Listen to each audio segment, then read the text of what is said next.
On their wedding night, Dante leaves her alone in a luxury hotel, without a single explanation, disappearing to deal with a brutal gang war. 3 months later, he returns to discover that his abandoned bride is pregnant. But the child isn't his. It is the result of one final night Elena shared with her former lover before she was forced into the marriage. You are listening to a story exclusively narrated on the Mafia Romance channel.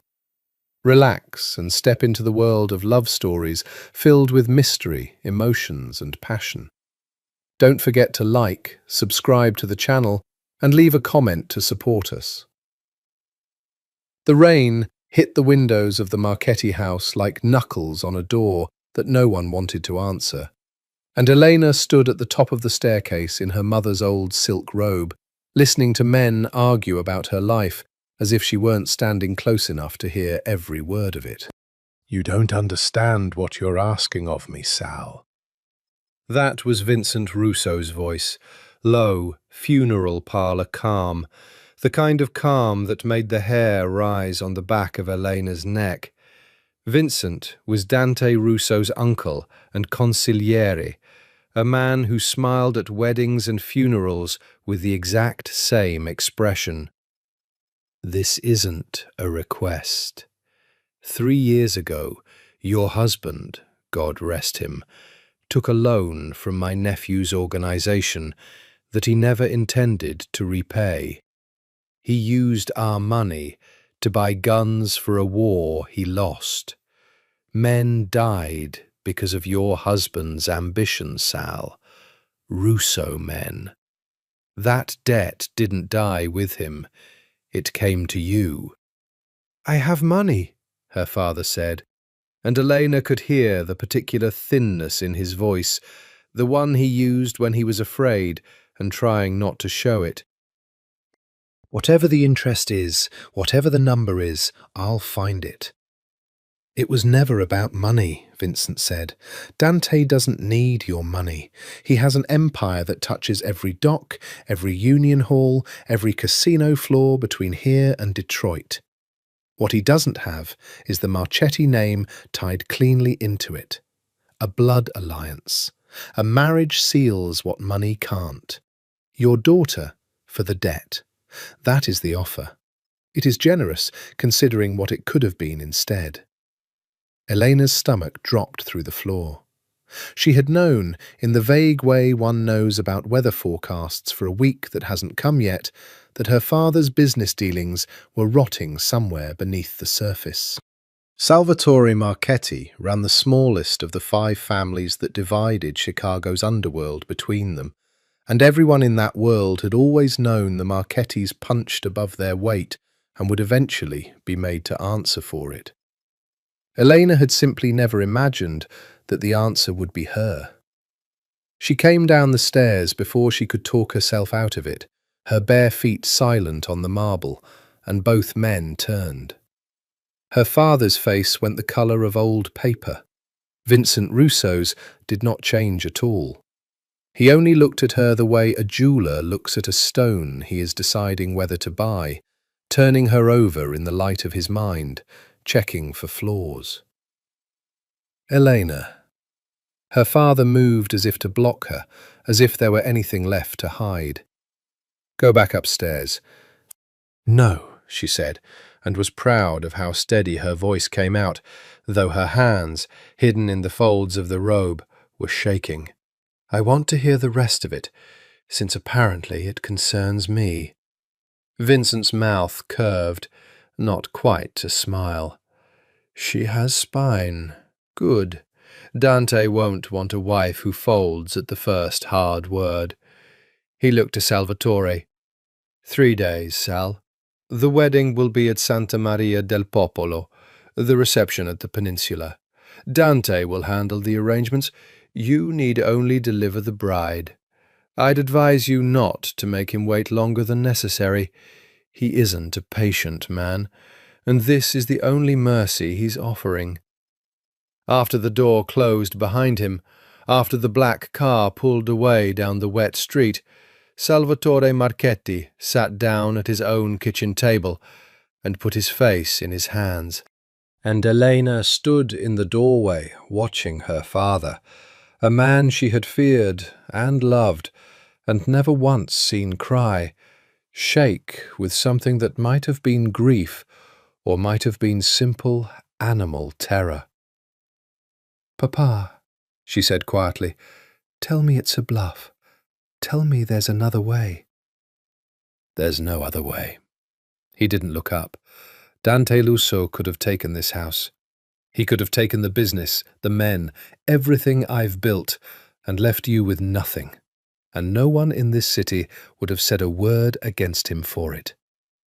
He could have had me killed in my own bed and called it justice, and men would have nodded and gone back to their dinners. Instead, he's asking for a marriage. He finally raised his eyes to her, and what she saw there frightened her more than anything Vincent Russo had said. "He's being kind, Eleanor. Do you understand? This is Dante Russo being kind." She thought of Marco then. She couldn't help it, the thought arriving unbidden and total, like a light switched on in a dark room. Marco Ferretti, who worked the docks for a rival crew, whose hands she knew better than her own, who had told her 100 times in the dark of his apartment above the bakery that someday, somehow, they would find a way to be together despite their families, despite everything. She thought of his mouth against her temple, his voice low and certain. "I don't care whose daughter you are. I'll find a way." There would be no way now. "When?" she said. It wasn't really a question. "Saturday." Her father's voice broke on the word. "I'm sorry. I am so sorry, Cara. I never meant for it to land on you." "You never mean for anything," Eleanor said, and immediately regretted the cruelty of it, though she didn't take it back. She turned and went back up the stairs to her room, and she did not cry until the door was closed, and even then she cried quietly, the way she had learned to do everything in that house, quietly, so as not to disturb the men making decisions about her life in the rooms below. She had 4 days left as herself. She intended to spend at least one of them saying goodbye to the person she couldn't marry. That night, past midnight, she climbed out through the kitchen door the way she had 100 times before, walked 6 blocks in the rain to the bakery on Taylor Street, and knocked on the side door until Marco came down in a t-shirt and bare feet and opened it, and saw her face and knew, before she said a single word, that something had ended. "Elena." He pulled her inside, out of the rain, his hands finding her face, her shoulders, checking her the way he always did, as if her body might have news his eyes could read faster than her voice could tell it. "What happened? Tell me what happened." "I'm getting married," she said. "Saturday. To Dante Russo." The name landed on him like a physical blow. She watched him absorb it, watched the colour leave his face. Marco was not a small man, not an unconnected one. The Ferretti crew ran numbers and protection on the near south side, small potatoes compared to the Russo empire, but not nothing.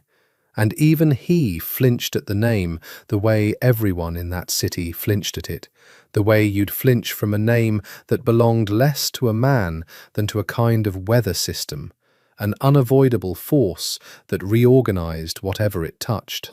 "No," he said. "No, there has to be. Elena, there has to be another way.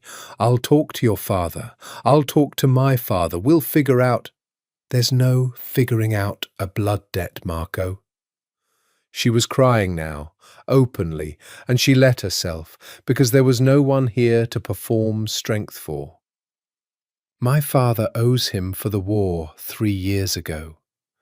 I'm the payment." He held her for a long time without speaking, his chin resting on the top of her head, and she felt him trembling too, though whether from fear or fury, she couldn't tell. "I love you," he said finally, into her hair.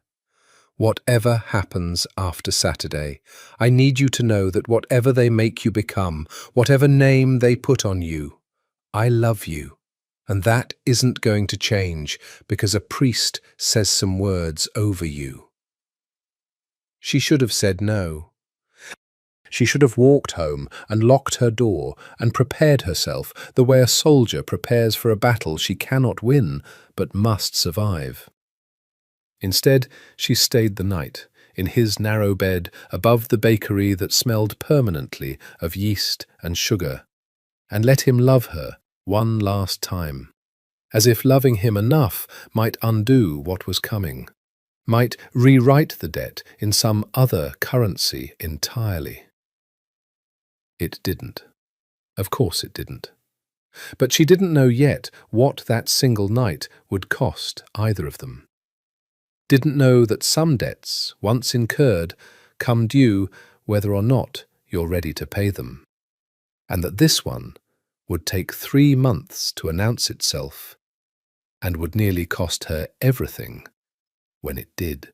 Santa Maria del Popolo had not seen a wedding this large in a decade, and the whole of it felt to Elena like a funeral dressed up in white lilies, the kind of event where everyone wears their finest clothes and speaks in hushed, respectful voices, and somewhere beneath the flowers a body is being put in the ground. She stood in the vestibule in a gown she hadn't chosen, made by a designer she hadn't hired, paid for, she assumed, by the Russo family, since her father's finances had apparently not stretched to cover his own daughter's wedding. The dress was beautiful in the cold, exacting way of everything else about this day. Ivory silk, a neckline that dared to be modest and somehow managed to look more devastating for it. A veil so long it took 2 of her cousins to arrange the train. She looked in the mirror they propped against the wall like a woman being delivered somewhere rather than a woman arriving of her own will. "You look beautiful," her father said, standing beside her in his best suit, his eyes red-rimmed, though he'd clearly tried to hide it. "Your mother would have—" "Don't," Elena said. "Don't talk about Mama today, please." He fell silent, and they stood together without speaking until the music began. And then he took her arm, and the great doors of the church opened, and she saw, for the first time in her life, Dante Russo. She had heard about him for years, everyone in that world had, but she had never actually stood in a room with him, and nothing she'd heard had prepared her for the reality of it. He was tall, broad through the shoulders in a way his impeccably tailored black suit didn't hide so much as sharpen, and he stood at the altar with the stillness of a man who had trained himself out of nervous movement the way other men train muscle. His hair was dark, threaded faintly with premature grey at the temples, that only made him look more dangerous rather than older. And his eyes, when they found hers, walking down that long aisle on her father's arm, were the flat, assessing grey of a winter sky, giving away absolutely nothing. He did not smile. He did not soften. He watched her come toward him the way, she thought with a chill, he probably watched everything, as a problem to be evaluated, a piece to be placed on a board. The ceremony passed in a blur she would never afterward be able to fully reconstruct. She remembered the priest's voice, rising and falling in Latin and English. She remembered her own voice, saying the vows, thin and strange to her own ears, as though someone else were speaking them on her behalf. She remembered Dante's voice when he said his, deep, unhurried, utterly without tremor, a man making a business commitment rather than a sacred one. She remembered his hands when he took hers to place the ring. They were warm. She hadn't expected that. Somehow she had imagined a man like Dante Russo would run cold all the way through, and the warmth of his hands against her cold fingers felt like an intimacy she hadn't consented to, more unsettling in its way than anything else about the day. "You may kiss the bride." He leaned down, and for one suspended second she thought he might simply brush her cheek, the way men in arranged marriages did in the films her mother used to watch, a kiss for the audience and nothing more. Instead, his mouth found hers directly, and it was not gentle, and it was not performative. It was thorough and searching, and it lasted a half-second longer than propriety required, long enough that she felt the church go very quiet around them, long enough that when he finally drew back, she had to remind herself to breathe.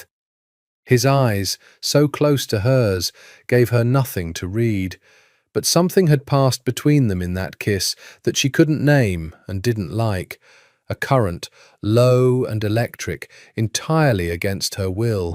The reception was held at the Peninsula, in a ballroom drowning in white roses. 300 guests from both sides of a divide that had, until 4 days ago, been considered permanent. Elena moved through it like a ghost at her own party, accepting congratulations from men whose names she recognized as her father's rivals, and men she recognized as Russo capos, all of them treating her with the same careful, appraising courtesy, as if she were a treaty rather than a bride. Dante barely spoke to her all evening. He danced with her once, formally, his hand at the small of her back light but absolute, steering her with an authority that made resistance feel not merely futile, but almost beside the point, a fact of physics rather than a choice. Up close, she could see the fine white scar that cut through one eyebrow, could smell cedar and something colder beneath it, gunmetal maybe, or just the particular smell of danger she'd learned to recognize her whole life without ever standing this close to its source. "You didn't have to marry me tonight," she said quietly as they turned beneath the chandeliers. "You could have taken the business and let it end there. My father said so himself." "Your father talks too much," Dante said. It was the first full sentence he'd spoken to her since the vows. His voice was low, meant only for her. "This isn't cruelty, Eleanor. It's architecture. A marriage binds two families in a way a debt repayment never fully does. Men remember blood ties longer than they remember favours.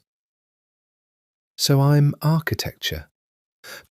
Something flickered behind his eyes. She couldn't tell if it was amusement or irritation. "Tonight, yes. Tomorrow, we'll see what you are." She wanted to ask him what that meant.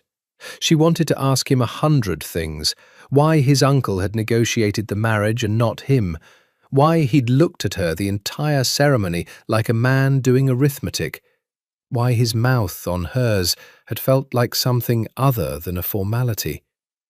But the song ended, and he stepped back and inclined his head with perfect, cold courtesy and moved off into the crowd of men waiting for him with the particular urgency of business that could not wait even for a wedding night. She didn't see him again until nearly midnight, when a Rousseau soldier, a quiet, broad man named Aldo, who would, she would learn, become almost the only friendly face in her new life, appeared at her elbow and told her the car was ready to take her to the hotel. "Where's my husband?" she asked, testing the word in her mouth, finding it foreign. Aldo's jaw tightened, almost imperceptibly. "Mr. Russo has business tonight, Mrs. Russo. He asked me to see you to the ambassador suite and to tell you he'll explain when he can." "Business? On his wedding night?" "Yes, ma'am." Aldo did not meet her eyes, and something in his careful blankness told her this was neither ordinary nor something he was permitted to discuss. "The car is waiting." She rode alone through the wet Chicago streets in her wedding gown, the city lights sliding past the window like something underwater, and understood, with the particular clarity that sometimes arrives in moments of humiliation, that whatever kind of marriage this was going to be, it had already begun exactly as it meant to continue, with her waiting, in silence, for a man who did not think he owed her an explanation for anything at all. The ambassador suite at the top of the hotel was the kind of room that existed to communicate power rather than comfort. Floor-to-ceiling windows framing the whole glittering spine of the city. A bed the size of a small boat. Champagne sweating in silver ice that no one had touched. Elena stood in the middle of it in her wedding dress at 1 in the morning and felt for the first time since Vincent Russo had said her name in her father's kitchen the full weight of what had actually happened to her life. She was married to a stranger who had left her here, alone, without so much as a note. She sat at the edge of the enormous bed and worked the pins out of her hair one by one, watching herself in the mirrored closet doors, a bride undressing herself, no husband to help. No mother to sit with her the way she'd always imagined this night would go, back when she was young enough to imagine weddings as something other than transactions. She thought of Marco's hands in her hair 4 nights ago, gentle and familiar, and had to press the heel of her palm hard against her mouth to keep from making a sound. She did not cry in the end. She told herself this was a kind of victory, though it felt more like numbness curdling into something harder. 2 hours later, near 3 in the morning, her phone buzzed against the marble of the nightstand. A text from an unknown number that she would later learn belonged to Dante himself. Stay in the suite. Do not leave the hotel for any reason. Aldo is stationed outside your door. This is not a request. No explanation, no apology, not even a name signed to it, as if he assumed she would simply know. She typed back, furious, "Where are you?"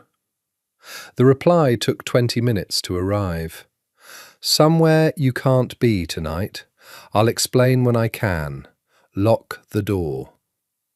She threw the phone onto the bed and stood at the window instead, watching the lights of the city she had lived in her whole life and had never truly understood the underside of. Not really. Not until 4 days ago. Somewhere out there, her husband was doing something he considered more urgent than his own wedding night, and she had no way of knowing whether that something was business or blood, whether he'd come back at all, whether she was now a widow in everything but name before the marriage had even begun to mean anything. She didn't sleep. Around dawn, she finally changed out of the wedding dress, hung it with more care than it probably deserved, and lay on top of the covers in one of the hotel robes, staring at the ceiling until exhaustion took her under, despite everything. 3 days passed like that. Aldo brought her meals and answered none of her questions with anything beyond, "I'm not able to say, Mrs. Russo," delivered with an apologetic weight that suggested he genuinely wished he could. She was not permitted to leave the hotel. She was not permitted visitors, not even her father, who called twice and was, according to Aldo, turned away at the lobby by men who were not Aldo and did not share his gentleness. She read every book in the sweet small shelf of leather-bound classics no one had ever actually opened. She watched the news, hunting for some clue about what business could possibly justify abandoning a bride for days on end, and found nothing but a brief mention on the 3rd night of gunfire on the west side that had left 2 men dead outside a warehouse the news anchor did not name the owner of. She understood, watching that story, more than Aldo had ever confirmed for her. A war. Whatever this was, It was a war, and her husband was somewhere in the middle of it, and she was a woman locked in a gilded room 3 floors above the city, married to a man whose name she carried and whose face she had seen for exactly 1 evening of her life. On the 4th day, Vincent Russo came to see her instead. He arrived without warning, immaculate as ever, and sat across from her at the small table by the window, with the particular ease of a man who was completely unbothered by her anger. "You've made yourself a nuisance to my nephew's men," he said, not unkindly. "Complaining to Aldo won't get you answers, Elena, and it reflects badly on you. A Russo wife handles herself with more composure." "I am not yet convinced I want to be a Russo wife," Elena said. "I was married 4 days ago to a man who has not spoken to me since, who has left me locked in a hotel room like a possession he forgot to unpack. If this is what the marriage is, I would like to understand the terms of it, at minimum." Something in Vincent's expression shifted, a fraction of respect entering the calculation. "Dante is dealing with an incursion from the Sartori family. 3 weeks ago they hit 2 of our shipments and killed 6 of our men. He is currently occupied ensuring that does not happen a 3rd time. It is not personal to you, Eleanor, whatever it feels like. It is simply the truth that my nephew has an empire to protect, and empires do not pause for honeymoons." "Then why marry me at all, if I'm so unimportant to the actual business of his life?" Vincent studied her for a long moment, and when he spoke again, his voice had lost some of its polish, become almost briefly honest. "Because alliances matter more in wartime, not less. Your father's name, tied to ours, closes a door the Sartoris might otherwise have used. You didn't marry a man, Eleanor. You married a strategy. I'd advise you to make peace with that distinction quickly. It will save you a great deal of grief in the years ahead." He left without telling her when Dante would return, and she sat alone afterward with his words settling into her like sediment, understanding for the first time the true shape of the life she had married into. Not a man, not even really a family, but a machine that ran on debts and blood and timing, and into which she had been fed as a single moving part. She thought of Marco again that night. She couldn't stop thinking of him, no matter how she tried, and wondered, with a guilt she couldn't fully suppress, whether he was lying awake somewhere too, thinking of her, or whether he had already understood, the way she was starting to, that some doors close so completely there's no use standing at them anymore. She did not yet know that a single night with him had left something inside her that would, in 3 months' time, force open every door in this marriage that Dante Russo had ever tried to keep closed. The Sartori War, as it came to be known, in the hushed conversations of men who thought Eleanor couldn't hear them, lasted 11 weeks. Eleanor spent all 11 of them in a Russo-owned townhouse on Astor Street that Dante had transferred her to after the first week at the hotel, a beautiful prison with a walled garden and a housekeeper named Rosa, who treated Eleanor with a gentleness that felt, at times, like the only real kindness in her new life. She saw Dante exactly twice in those 3 months. The first time was 5 weeks in, when he arrived at 2 in the morning with a bandage wrapped around his forearm beneath his shirt sleeve, and blood, not his own, she prayed, though she never asked, dried at his collar. She had woken to the sound of the front door and come downstairs in her nightgown to find him standing in the dark kitchen, drinking whiskey straight from a glass with his eyes closed, looking for one unguarded moment before he heard her on the stairs, less like a kingpin and more like an exhausted man carrying something too heavy to set down. "You're hurt," she said. His eyes opened, and the exhaustion vanished behind the same flat composure she remembered from their wedding. "It's nothing." "You could at least tell me if you're alive from one week to the next," she said, anger rising faster than she'd expected, 3 weeks of loneliness finding its exit all at once. "I'm your wife. I read about gunfire on the news and don't know if it's you being shot at. Do you understand what that does to a person, not knowing?" "I understand it perfectly," he said, and something in his voice, quiet, almost rough, made her fall silent. "That is precisely why I don't tell you anything, Elena. The less you know about what I do, the safer you are if anyone ever comes looking for a way to hurt me through you. Ignorance is the only shield I can give you right now. It isn't cruelty. It's the only kindness available to me at this particular moment in my life." Well, that's a very convenient excuse for a man who doesn't want to bother explaining himself. For a moment, she thought she'd finally provoked something real out of him. His jaw tightened, his eyes darkened. He took one step toward her with an intensity that made her breath catch. But then he stopped himself, visibly, the way a man reins in a horse at the very edge of a cliff, and the distance between them stretched taut and silent. "Go back to bed, Elena," he said finally, very quietly. "I'll be gone before you wake." He was. She found only the whiskey glass, washed and set to dry, and the faintest smell of cedar and gunmetal lingering in the kitchen, like proof she hadn't dreamed him. The second time was nearly 2 months later, and it lasted less than 10 minutes.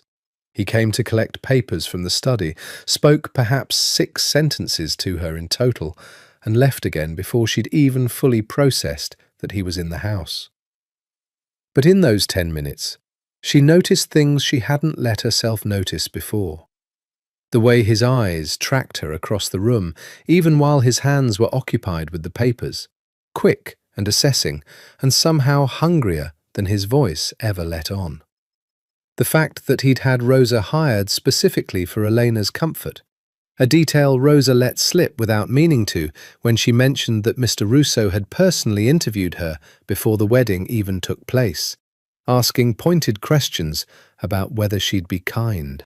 The fact that the townhouse, for all its distance, was stocked with everything Elena might want, the specific brand of tea she preferred, books by authors she'd mentioned once in passing to Aldo, who must have reported it faithfully up some invisible chain that led eventually to Dante himself. He was cataloguing her, attending to her, from a great and careful distance, as though he did not trust himself to get any closer. She didn't understand it that spring, the strange mathematics of a man who could abandon her for months and still know precisely how she liked her tea. She only knew that something about it unsettled her more than open cruelty would have, cruelty she could have hated cleanly. This half-attention, this careful architecture of comfort from a man who refused to be present in it, left her in a kind of suspended anger she didn't have a name for yet. It was in the 9th week, in the loneliness of that beautiful house, that she first understood something else was wrong. A tiredness that sleep didn't touch, a nausea in the mornings she initially blamed on Rosa's rich Sunday cooking, a missed cycle she'd tried to attribute to stress. She did the math in the quiet of her bathroom with a test she'd sent Aldo to buy without telling him what it was for, watching 2 pink lines resolve out of white plastic with the same slow horror of watching a car crash unfold from a distance too great to stop it. She sat on the edge of the bathtub for a long time after that, doing arithmetic of a different kind. 11 weeks since the wedding night alone, the week before it at Marco's apartment above the bakery, the last night she would ever spend as a free woman. There was no universe in which this child belonged to Dante Russo. She pressed both hands flat against her stomach, feeling nothing yet, no flutter, no proof beyond the plastic stick sitting accusatory on the sink's edge, and understood with total clarity that she had just become the single most dangerous woman in the entire Russo family. Not through any act of violence, but through the simple, unbearable arithmetic of a debt she owed to one man and a child she was carrying for another. She thought, absurdly, of her father's voice in the kitchen 4 months ago. This debt didn't die with him, it came to you. She had thought then that she understood the shape of the debt she'd been made to pay. She was only now beginning to understand that debts like this one had a way of compounding. Generation over generation, choice over choice, until the person paying them barely resembled the person who'd first incurred them at all. Dante Russo was due back from the war within the month. She had exactly that long to decide what she was going to tell him, and no idea at all what a man like him would do with the truth once she did. To understand what Elena carried into that marriage, you have to go back further than the wedding, further than the debt itself, to the summer 2 years earlier when Marco Ferretti first kissed her in the alley behind the bakery on Taylor Street, with flour still dusting his forearms, and told her, laughing, that he'd fallen for the daughter of his family's rivals, like the plot of some old opera his grandmother used to hum. They had been careful at first, careful the way young lovers on opposite sides of old wars learn to be, meeting in places neither family had reason to look, at hours when neither family had reason to ask where they'd gone. Marco worked the docks under his father's crew, running numbers and moving product with the same easy competence he brought to kneading dough at 4 in the morning to help his uncle before his shift. And Elena had loved, above almost everything else about him, the fact that he seemed to carry 2 entirely separate lives inside himself without letting either one curdle the other. The violence of his family's business and the flour-dusted gentleness of his hands, coexisting without apparent contradiction. "You could leave," he told her once, lying in the narrow bed above the bakery, with her head on his chest, the smell of yeast rising up through the floorboards from the ovens below. "We could go somewhere neither family has ever heard of. Phoenix, Denver, someplace with no docks and no bakeries and no fathers who think they own us." "You say that every time," she said, "and every time we're still here in the morning." "One of these times I'll mean it enough to actually do it." She had believed him, mostly. She had let herself believe in the particular reckless optimism of being 24 and in love with someone her family would never approve of, that theirs was a story that would eventually bend toward the ending the songs promised, rather than the one the ledgers demanded. She hadn't understood yet how thoroughly debts outlast romance in that world, how a father's mistake, made years before his daughter was even old enough to understand what her family did for a living, could reach forward through time and simply erase every plan 2 young people had made in a rented bed above a bakery. The night Vincent Russo came to her father's house, she had run to Marco not for comfort exactly, comfort would come later if it came at all, but because some animal part of her understood that this was the last night either of them would ever get to choose anything about their own lives, and she wanted, before the choosing ended, to make one final decision entirely her own. "Marry me instead," Marco said that night, only half joking, his hands framing her face in the dark of his room. "Right now, tonight. We drive to Indiana, we find some justice of the peace who doesn't ask questions, and by morning you're a Ferretti, and there's nothing your father or Vincent Russo or anyone else can do about it." "They'd kill you," Eleanor said. "You know they would. Dante Russo doesn't lose face over a debt. If I disappeared the night before my wedding, he'd burn down every building your family owns looking for me. And when he found us, he'd make an example. You know this, Marco. We both do." "So we just let it happen.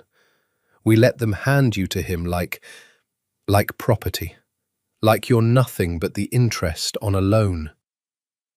"I don't see another option," she said, and hated the truth of it more than she'd ever hated anything. "But I'm here tonight. That's still mine to give.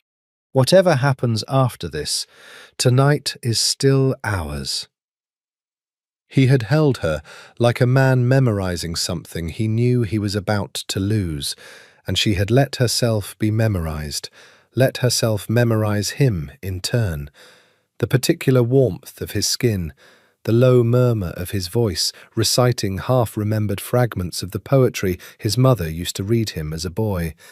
The absolute, uncomplicated safety of being wanted by someone who had chosen her rather than been assigned her.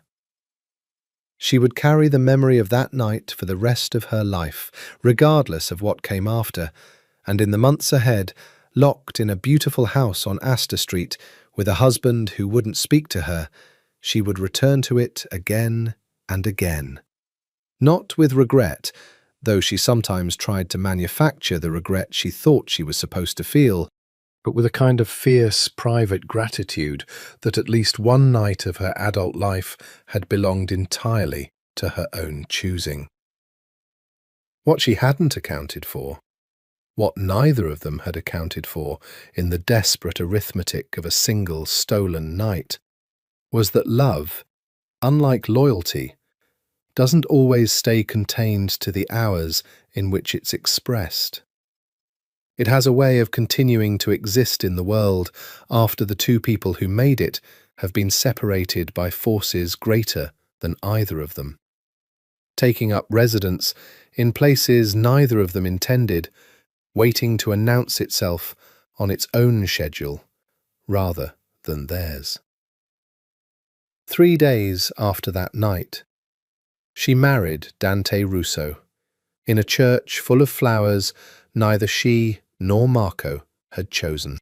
11 weeks after that, alone in a bathroom in a house she hadn't chosen either, she watched 2 pink lines resolve into a truth that would follow her for the rest of her life, regardless of what she decided to do about it. That the debt her father owed one man had been paid in full by the body of a woman who now carried inside her the proof of a love the debt had never actually managed to erase. Marco did not know yet that he had left something behind that night beyond the memory of it.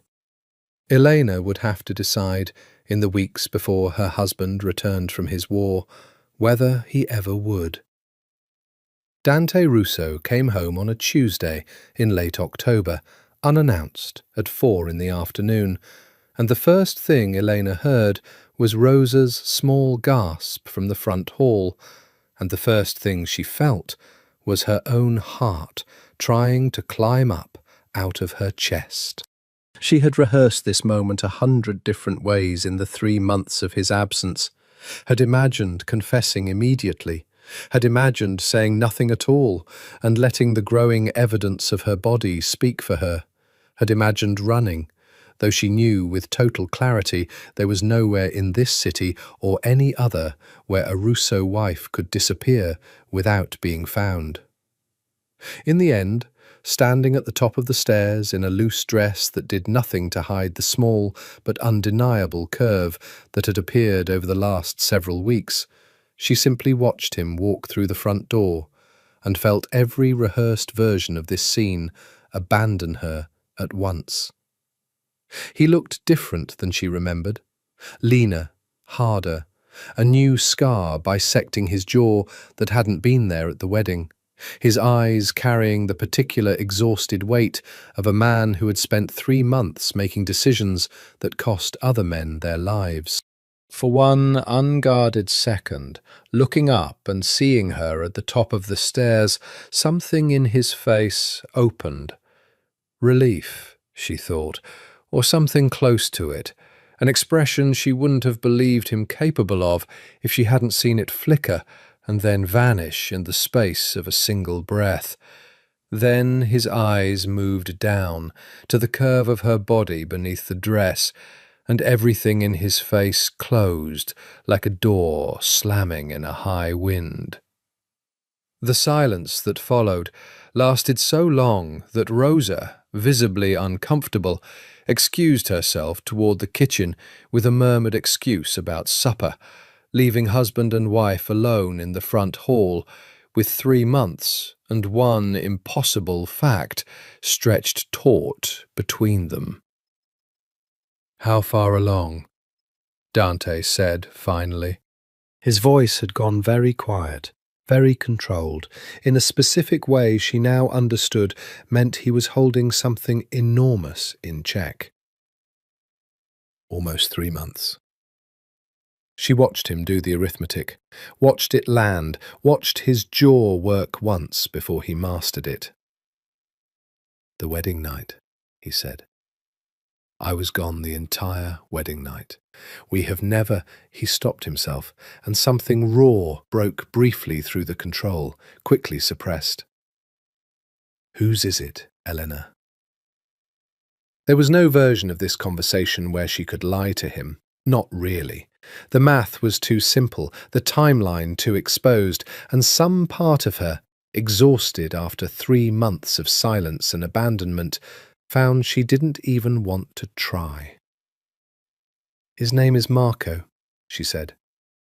"Marco Ferretti. We were together before the marriage. The night before, actually. The last night before Vincent Russo came to collect me. I didn't know then. I didn't know until 9 weeks into this marriage, alone in a house you barely visited, that I was carrying his child." She had expected fury.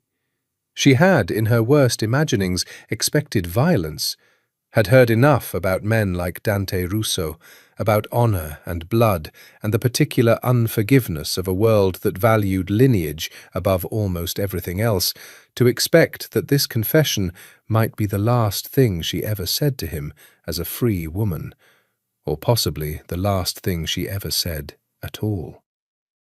What she got instead was worse in its way, a long, terrible silence, during which Dante Russo simply looked at her, not with hatred, she realized slowly, but with something that looked almost like grief, the expression of a man watching a structure he had spent months quietly building collapse in real time in front of him.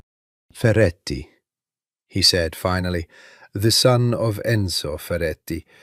A crew that runs numbers on the near south side and thinks itself important enough to court a Marchetti daughter behind her father's back."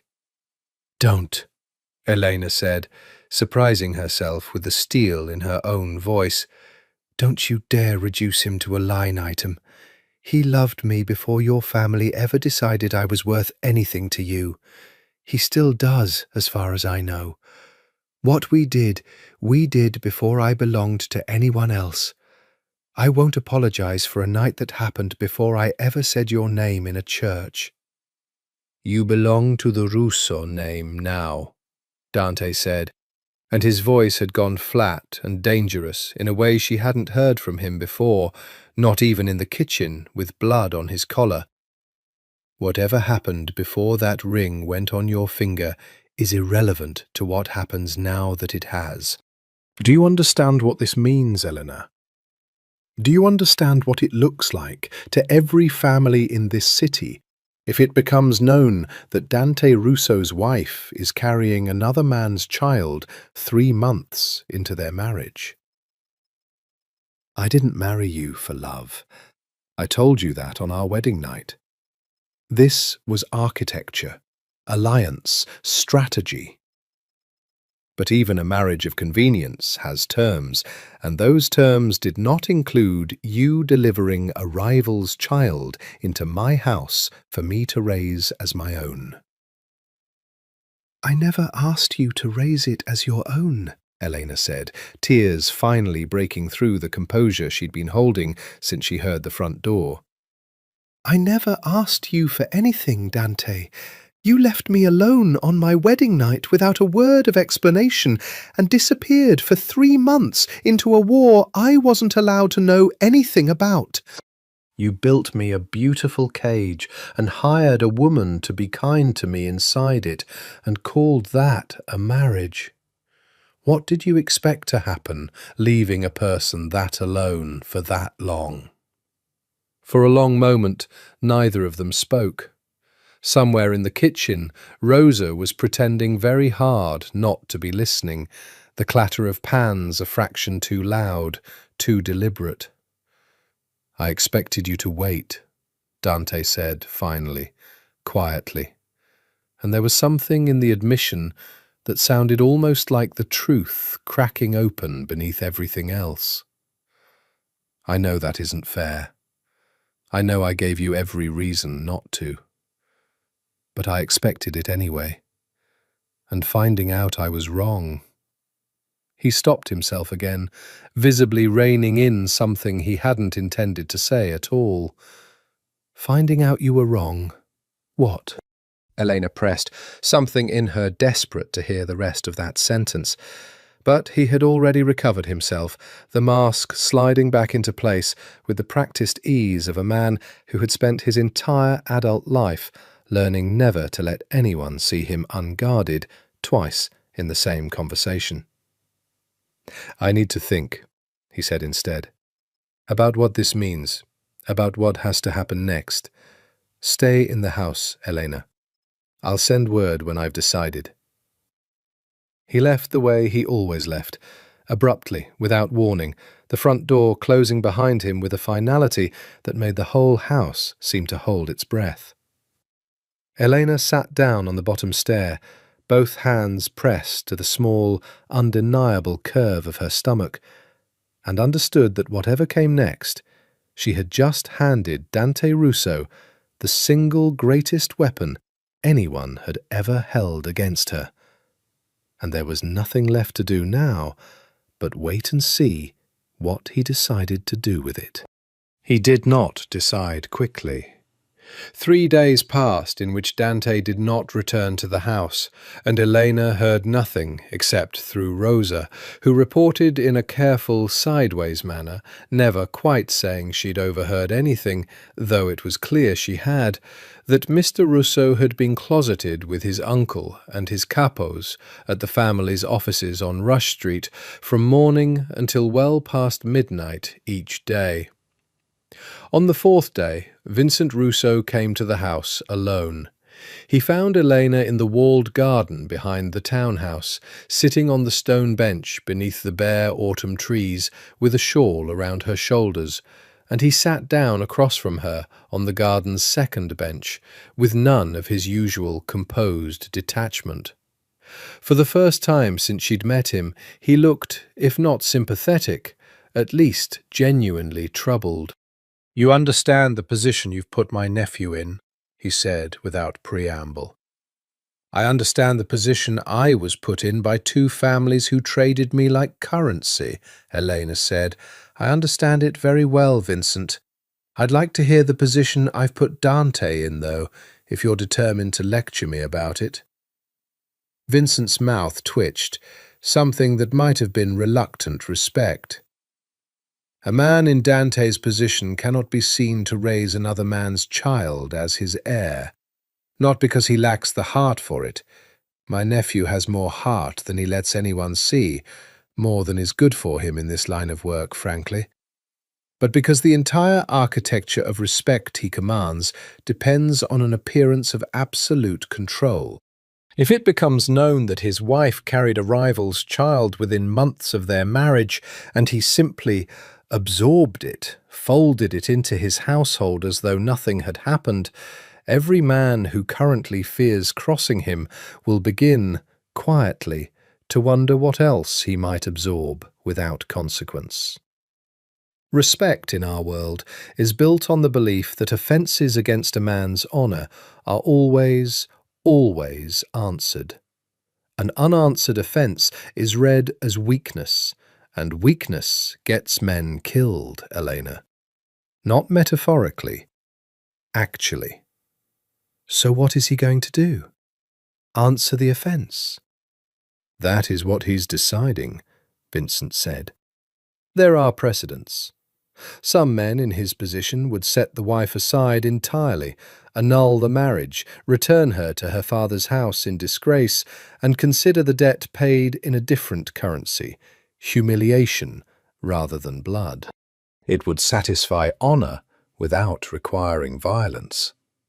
It is, in fact, the option I have been advising. Elena's hands went cold in her lap. And the child? The child would go with you. Ferretti's problem, if he wants it, or your father's, if Ferretti doesn't. Vincent's eyes, when they met hers, held something that surprised her. Not cruelty, but a kind of weary pity. I want to be honest with you, Elena, because I think you deserve at least that much after everything my family has put you through. I've told my nephew this is the sensible path. It protects him, it protects the alliance with your father, and it doesn't ask him to swallow something no man in his position should reasonably be asked to swallow. And what does he say to that? For the first time, Vincent looked almost baffled, an expression so foreign to his usual composure that Elena found herself leaning forward despite everything. He says no, Vincent admitted, which is, I will tell you honestly, the single most surprising thing my nephew has done since he took over this family 8 years ago. Dante Russo does not sentiment his way through decisions, Elena. He has built an empire specifically by never letting sentiment override strategy. And yet here we are, 4 days of arguing, and he will not agree to set you aside, though I have laid out every rational argument available to me. Elena felt something shift in her chest, something she immediately distrusted, some dangerous flicker of hope she wasn't ready to examine too closely. Why not? I don't know, Vincent said, and for once he sounded entirely truthful. I genuinely don't know. And it troubles me more than I can say, because a man like my nephew, who starts making decisions he can't fully explain, is a man who has stopped being entirely predictable. And in our world, predictability is safety. I came here today, in fact, partly to ask you the same question. What did you say to him that day he came home? What is it about you that's making Dante Russo walk away from the smartest move available to him? I don't know either, Elena said honestly. I told him the truth, that's all. I didn't beg him for anything. Vincent studied her for a long moment, something calculating returning to his eyes, though gentler now than she'd seen it before. Perhaps that's precisely it, he said finally. Every woman in his life who has ever wanted something from him has known exactly how to ask for it, softly, strategically, with an eye toward what he could give them. You simply told him the truth and asked him for nothing at all. I imagine that's rarer, in his experience, than you realize. He left without telling her what Dante had ultimately decided. And Elena sat alone in the garden long after he'd gone, turning Vincent's words over and over, understanding, with a clarity that frightened her more than any threat could have, that somewhere in the last 4 days, without either of them intending it, this marriage had stopped being simple architecture and become something far more dangerous, a question neither of them yet knew how to answer, with a child's life, and possibly her own, hanging in the balance of whatever answer Dante Russo finally settled on. That night, for the first time in 3 months, he came to her. He found her in the small library on the 2nd floor, curled in the window seat, with a book she hadn't actually been reading, the last of the evening light draining slowly out of the sky beyond the glass. He stood in the doorway for a long moment before she noticed him, and when she finally looked up and saw him there, tired, jacket discarded somewhere, sleeves rolled to his forearms in a way that made him look, briefly, less like a kingpin and more like an ordinary exhausted man, something in her chest tightened involuntarily. "Vincent came to see you," he said, not a question. "He told me my options, set aside, in disgrace, or—" She stopped. "He didn't tell me the other option, only that you'd refused the first one." Dante crossed the room slowly and sat not beside her, but in the armchair across from the window seat, close enough that she could see the exhaustion carved into the lines around his eyes, the particular stillness of a man holding himself very carefully in check. "I've spent 4 days trying to find the version of this that protects everyone," he said. "My family's honour, your safety, the child's future. I have not found it yet. Every path I map out sacrifices one of the 3. "You could let me go," she said quietly. "Set me aside. Vincent said it would satisfy honour without violence. I could take the child and go somewhere none of this could follow us." "There is nowhere in this city, or the next 3 states over, that a Russo scandal doesn't follow," Dante said. "You understand that even now, don't you? If I set you aside, every rival family in Chicago will read it as an opening, proof that I can be humiliated and simply absorb it rather than answer for it in blood. Half of them would come after your father again within the year, and the other half would come after you and the child directly, simply to see whether I'd respond. Setting you aside doesn't protect you, Elena. It exposes you completely, the moment you're no longer under Russo protection." "So I'm trapped either way?" "Yes," he said, with a bluntness that felt, oddly, more respectful than any softer answer would have been. "I won't pretend otherwise to you. You are trapped, and it isn't fair, and none of it is your fault in any way that matters. Your father incurred a debt before you were old enough to understand what your family did for a living. I demanded a marriage to settle it, without asking whether you wanted any part of the life it would drag you into. And now you're carrying a child conceived before either of those decisions was made, and somehow you're the one being asked to pay for all of it. I am aware of the injustice of that, Elena, even if I don't know yet how to undo it." She hadn't expected honesty like this from him, hadn't expected him to name the unfairness of her position so plainly, without excuse or softening. It disarmed her more than any apology could have. "Then what are you going to do?" He was quiet for a long moment, and when he finally spoke, his voice had dropped lower, rougher, carrying something she hadn't heard from him before, not the flat control of the Mafia boss, but something closer to the man underneath it. "I'm going to keep you," he said. "Both of you. Publicly, as my wife, and, God help me, as the child's father." in every way that matters to the world outside these walls. I will not annul this marriage, and I will not let anyone in this city treat you or the child as anything other than under Rousseau protection, permanently and completely." Elena stared at him. "Why? You just told me what it costs you. Half your empire's respect, you said." "I know what I said." His jaw tightened. "I've spent 4 days telling myself all the reasons I shouldn't do this, that it's strategically indefensible, that Vincent is right, that setting you aside is the smarter, safer, more survivable path. I have not been able to make myself choose it, and I've had to sit with the fact that for the first time in 8 years of running this family, I am making a decision I cannot fully justify to the men who depend on me to always have a reason."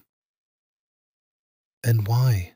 she said again, quieter now, something in his face making the question feel less like an argument and more like something she genuinely needed answered. He looked at her for a long moment, and something moved behind his eyes. Not quite vulnerability, he didn't seem built for that exactly, but something close enough to it that she felt her breath catch, waiting for the rest of it. "Because the wedding night," he said finally, low and rough, "when I left you alone in that hotel, I told myself it was necessary. The war demanded it, and it was true, it was necessary. But I have thought about that night more than I've thought about almost anything else in the 3 months since, and not because of the war. Because I left a woman I had just made vows to, alone, on the single night she most needed someone to at least explain themselves to her. And I did it without a second thought, because I had trained myself for 8 years not to let anyone matter enough to interrupt my priorities. And then I came home today and found out you'd spent those same 3 months carrying another man's child. And my first instinct, before the strategy, before the honor, before any of it, was simply grief, Elena. Grief that I'd wasted the only months I had to actually become someone you might have chosen if things had been different. I don't have the right to feel that. I know I don't. But I do. And I can't seem to talk myself out of it, and it's the only honest answer I have for why I won't let you go." The silence that followed felt enormous, charged with something neither of them seemed prepared to name. Elena felt tears rising, unbidden, and didn't try to stop them this time. "That isn't strategy," she said finally, softly. "That sounds like something else entirely." "I'm aware," Dante said, and for the first time since she'd met him, something that might almost have been a smile, rueful, unguarded, touched the corner of his mouth. "It's inconvenient. I'd ask you not to mention it to my uncle." Despite everything, despite 3 months of silence and abandonment, despite the impossible tangle they were both now caught in, Elena found herself, unexpectedly, almost smiling back. Word of Dante's decision reached the wider Rousseau organization within a week, and the reactions split, predictably, along lines of loyalty and fear. The younger capos, men who had come up under Dante and owed their positions and their lives to his particular brand of ruthless competence, mostly held their tongues in public and reserved their doubts for private conversations Elena wasn't meant to overhear, but occasionally did anyway, drifting past half-open doors in the Rush Street offices where Rosa sometimes brought her, for reasons Elena suspected had less to do with errands than with Dante quietly wanting her seen, present, established as unmistakably his. The older men were less careful. She was in the hallway outside Vincent's office, waiting for Dante to finish a meeting, when she heard Salvatore Greco's voice, an old capo who had served Dante's father before him, a man built like a retired boxer, with a voice that carried through walls out of sheer habit rather than any effort to be discreet. "He's making himself a joke, Vincent. You know it, I know it. Half the men on the docks are already saying it, that Dante Russo let a Ferretti brat into his house and called it honour. You want to tell me how long it takes before somebody tests that? Before some junior nobody in the Sartori crew decides Dante's gone soft and takes a shot at finding out?" "My nephew is aware of the risk," Vincent said, his voice carrying the particular patience of a man who had already had this argument several times and was tired of repeating himself. "He has made his decision.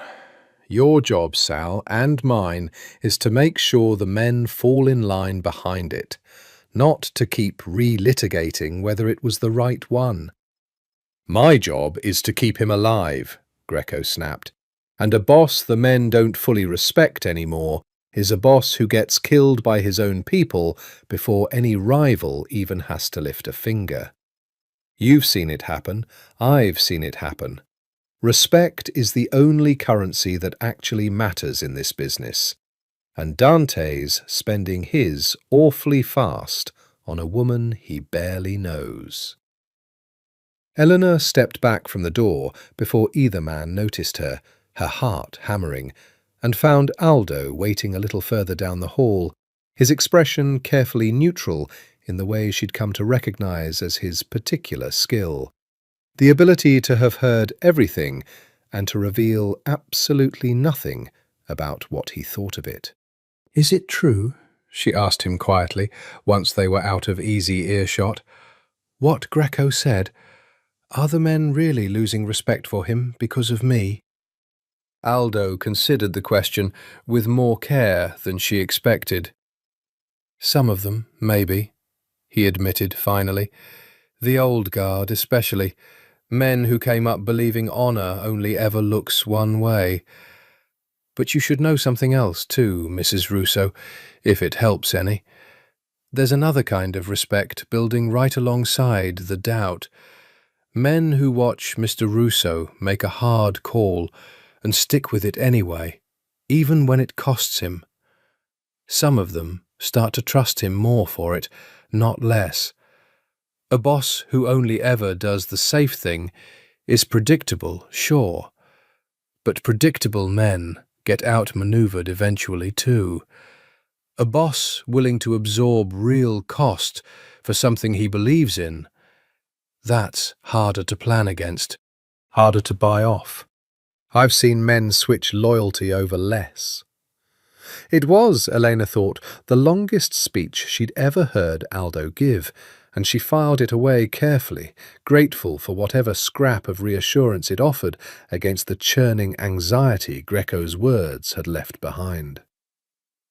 That night, Dante called a formal council, the first Elena had ever been permitted to witness any part of, standing at the back of the room at his own insistence, while a dozen of the family's senior men gathered around the long table in the Rush Street offices. She understood, watching him take his seat at the head of that table, that this was as much theatre as decision-making. Dante needed his men to see him claim this choice openly, without apology, in front of the people whose loyalty depended on believing he never made a decision he couldn't defend. "I know what's being said," he began, without preamble, his voice carrying the same flat, absolute authority she remembered from their wedding, though something in it now felt less performed than it once had. "That I've gone soft, that I'm protecting a woman and a child that aren't mine out of sentiment rather than sense. I want to be direct with every man in this room. I am not asking for your understanding, and I am not interested in debating the decision further.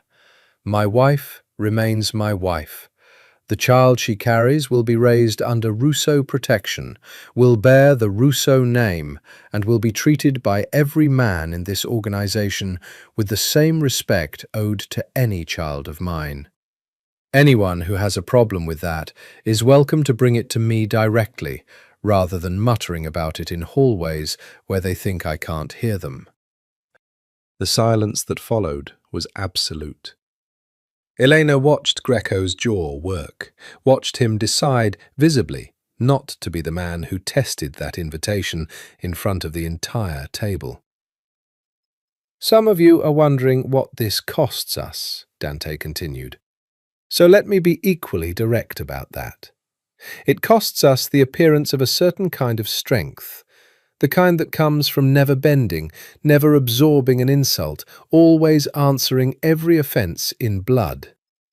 I am telling you, as the man who has kept this family at the top of this city for 8 years, that this is not the only kind of strength that matters. A family that survives by rigid, unbending honour eventually breaks, because the world doesn't stay still long enough to reward men who refuse to adapt to it.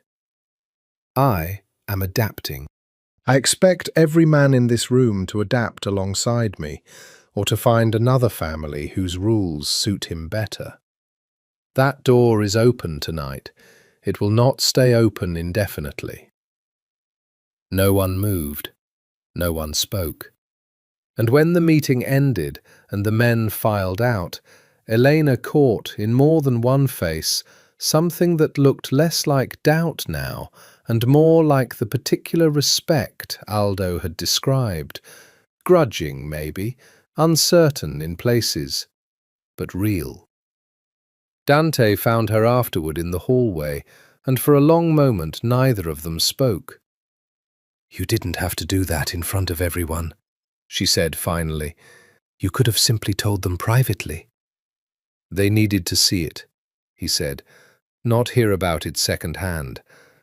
A decision like this only holds if I make it in the open, where every man in that room can watch me stand behind it." He studied her for a moment, something unguarded flickering across his face again, the way it had in the library. "You looked frightened, standing back there." "I was," she admitted. "Greco's not wrong that some of them hate this." "Some of them do," Dante agreed. "But you're not alone in this house anymore, Elena. Whatever this marriage started as, it isn't ending as architecture. I need you to understand that, whatever else happens between us." She didn't have an answer for that yet, didn't fully trust the warmth spreading through her chest at his words, given everything that had come before. But she found, walking beside him back toward the car, that for the first time since her father's kitchen 4 months ago, she didn't feel entirely alone in whatever came next. The weeks that followed settled into something Elena hadn't expected to find inside a marriage built from debt and scandal. A kind of fragile, careful domesticity. Dante began coming home most evenings, arriving at the Astor Street townhouse by 7 or 8 most nights, shedding his jacket in the front hall with the particular exhaustion of a man who had spent all day holding an empire together through sheer force of will. He didn't talk about business, still. That boundary remained fixed, unmovable, a wall Elena had stopped testing after the first few attempts made clear it wasn't about to fall. But he began, in small and almost imperceptible ways, to let her see other pieces of himself. She learned he read poetry, of all things, found him one evening in the library with a battered, much-read copy of Neruda, and watched him flush, actually flush, embarrassed at being caught with it, before admitting his mother had loved it, and he'd never been able to give away her copy after she died. "You don't strike me as a man who reads love poetry," she said, settling into the window seat across from him, careful not to make too much of the moment and risk him closing off again. "I'm not, generally," he admitted. "But some nights the only voice that makes any sense of what I do all day is a man writing about a woman's hands. It's not something I advertise. I won't tell Greco." That earned her, unexpectedly, a real laugh, low, surprised out of him, gone almost as quickly as it arrived, but real. She found herself thinking about it for days afterward. The particular warmth of having made Dante Russo laugh, however briefly, however small the victory. He asked about the baby, too, in ways that surprised her with their specificity. Whether she'd seen a doctor, whether the nausea had passed, whether she wanted a boy or a girl, though he always asked these questions carefully, almost formally, as if testing whether he had the right to ask them at all. "You don't have to pretend interest," she told him once, midway through her 5th month, when he'd asked, apropos of nothing over dinner, whether she'd felt the baby move yet. I know the situation is complicated for you." Something shuttered briefly behind his eyes. "Is that what you think this is? Pretending?" "I don't know what to think, Dante. You've been generous, kinder than I had any right to expect given everything. But I also know what this child represents to your family's honor, and I don't want you performing warmth toward it if it isn't real." He set down his fork very carefully, and when he looked at her, his expression had gone serious in a way she'd learned to pay attention to. "I made a decision in front of my entire organization that this child would be raised under Russo protection, with Russo respect, in every way a child of my own blood would be. I do not make promises like that lightly, Elena, and I do not perform them once made. Whatever else is complicated between us, and God knows plenty is, that particular commitment isn't one of them. When the baby moves, I want to know. Not because it's politically useful for me to appear invested, because I find that I actually am." She hadn't expected the sincerity of that answer to undo her quite as thoroughly as it did. She found herself later that night lying awake in the dark of her own room. They still kept separate rooms, another boundary neither of them had tested yet. Turning his words over and over, trying to understand what it meant that a man who had left her alone on her wedding night without explanation was now the same man asking, with genuine care in his voice, whether her body had yet begun to signal the presence of a child that wasn't even his. It was during this fragile season of uneasy peace that jealousy first entered the marriage. Though not from the direction Elena expected. They attended a Russo family function at the end of her 6th month, a charity gala at the Drake, ostensibly benefiting a children's hospital, actually functioning, as most such events did in that world, as a chance for the city's power brokers to see and be seen and quietly assess each other's current standing. Elena, uncomfortable in her changing body and unused to functioning as a public Russo wife, found herself cornered near the bar by a woman she didn't recognize, beautiful, poised, dressed in a red gown that made no secret of its intentions, who introduced herself as Camilla Vitale and mentioned with a lightness Elena instantly distrusted that she and Dante went back a very long way before all this. "Before all this being," Elena said carefully, one hand resting on the curve of her stomach, without quite meaning to. "His marriage?" "His marriage, his empire, all of it," Camilla said, smiling in a way that didn't reach her eyes. "Dante and I were involved for nearly 2 years before you. It ended, of course, the way these things always end for men like him. He decided the alliance value of a marriage mattered more than whatever he felt for me. I imagine you understand that particular arithmetic better than most, given how you came into the family yourself." Elena felt something sharp and unfamiliar rise in her chest, not hurt exactly, though there was some of that too, but a fierce, possessive anger that startled her with its intensity. "If you're hoping to unsettle me," she said, surprising herself with her own steadiness, "I should tell you it isn't working the way you'd like. Whatever Dante felt for you belongs to a version of him I never met. I'm not particularly interested in relitigating his past." "How generous of you," Camilla said, though something in her smile had thinned. "I wonder if you'll feel so generous when you see how he still looks at me." She didn't get the chance to find out. Dante appeared at Elena's side within moments, his hand settling at the small of her back with a possessiveness that felt, for the first time since the wedding, entirely unguarded, and his eyes, when they found Camilla's, carried none of the warmth she'd apparently been hoping to provoke. "Camilla," he said, his voice courteous and utterly, deliberately cold. "I don't believe my wife required company at the bar." "I was only being friendly, Dante, catching up on old times." "There are no old times worth catching up on," he said, and something in his tone made even Camilla's polish falter briefly. "I'd ask you not to seek out my wife again at these functions. She has enough to manage without old business interrupting her evening." He steered Elena away with a firm hand, and it was only once they were alone near the terrace doors, the noise of the gala muffled behind them, that she let herself ask the question burning in her chest.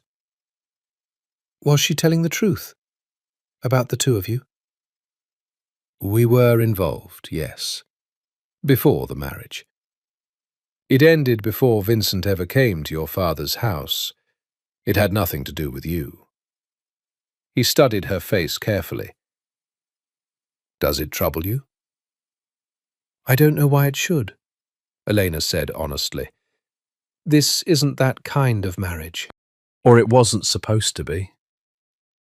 Something moved behind his eyes, dark and unreadable. "And now?" She didn't answer because she genuinely didn't know how to, and the honesty of that silence seemed to satisfy him more than any answer could have. He didn't let go of her hand for the rest of the evening, and when Camilla watched them from across the ballroom, with an expression Elena chose not to examine too closely, she found she didn't mind being watched nearly as much as she once might have. 3 weeks later, in her 7th month, Elena discovered exactly how far Dante's possessiveness could extend when someone else's did the provoking. Aldo drove her, at her own insistence, to Alto, a nightclub the Russo family owned outright on the near north side, a gleaming, velvet-dark establishment that functioned as a kind of neutral territory where rival families conducted quiet business under the pretense of nightlife. Elena had wanted only to meet Rosa's niece, a young woman named Bianca, who worked the coat check and had, over months of small kindnesses, become something like a friend, one of the very few people in Elena's new life who treated her as simply a person rather than a Russo asset to be managed. She hadn't expected Marco to be there.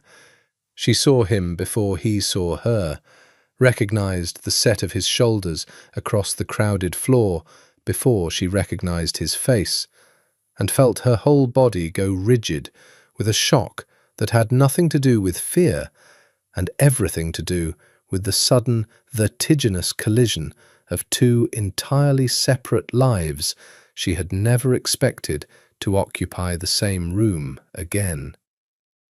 He was with 2 other men she didn't recognize, Ferretti crew by the look of them, and when his eyes found hers across the club, she watched every trace of colour drain from his face.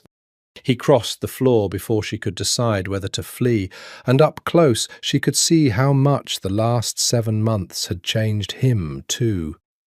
Thinner, harder around the eyes, a man who had clearly spent this pregnancy in a very different kind of silence than she had.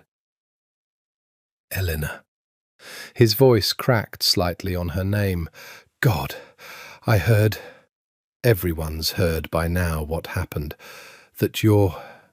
His eyes dropped involuntarily to the unmistakable curve beneath her dress, and something raw and complicated moved across his face.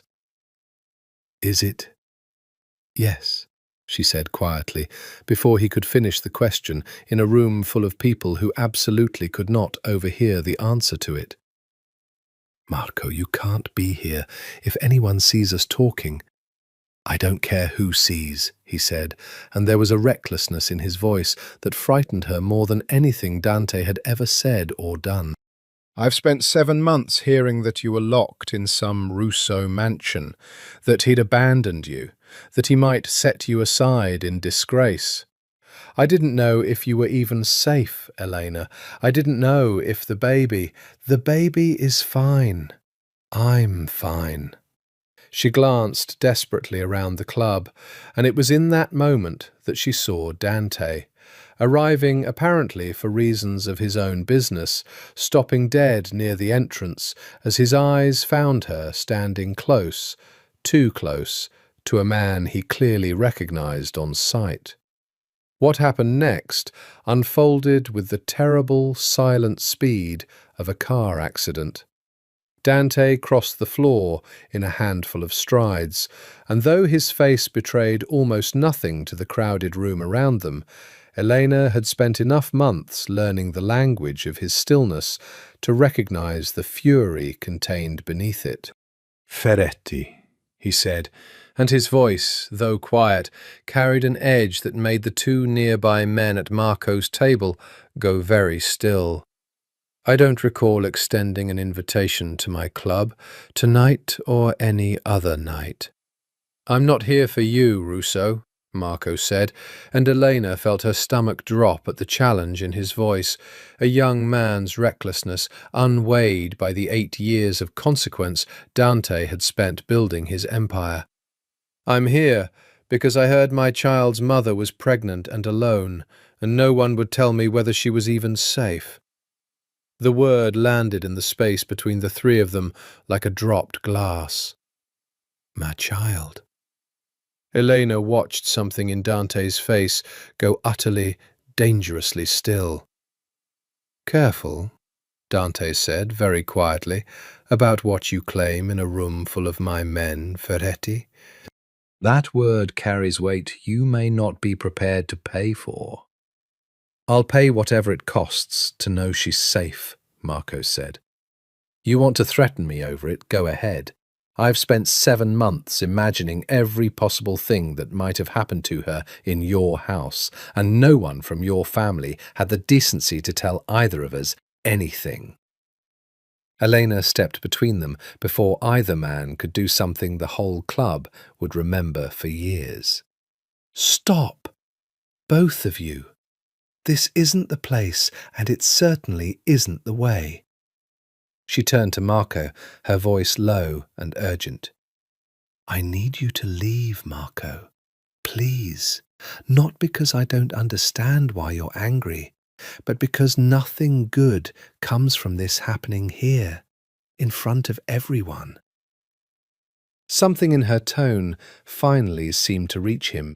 He looked at her for a long moment, really looked, the way he used to, back before either of their lives had been rearranged by men with more power than either of them, and some of the fury drained slowly out of his face, replaced by something sadder, more resigned.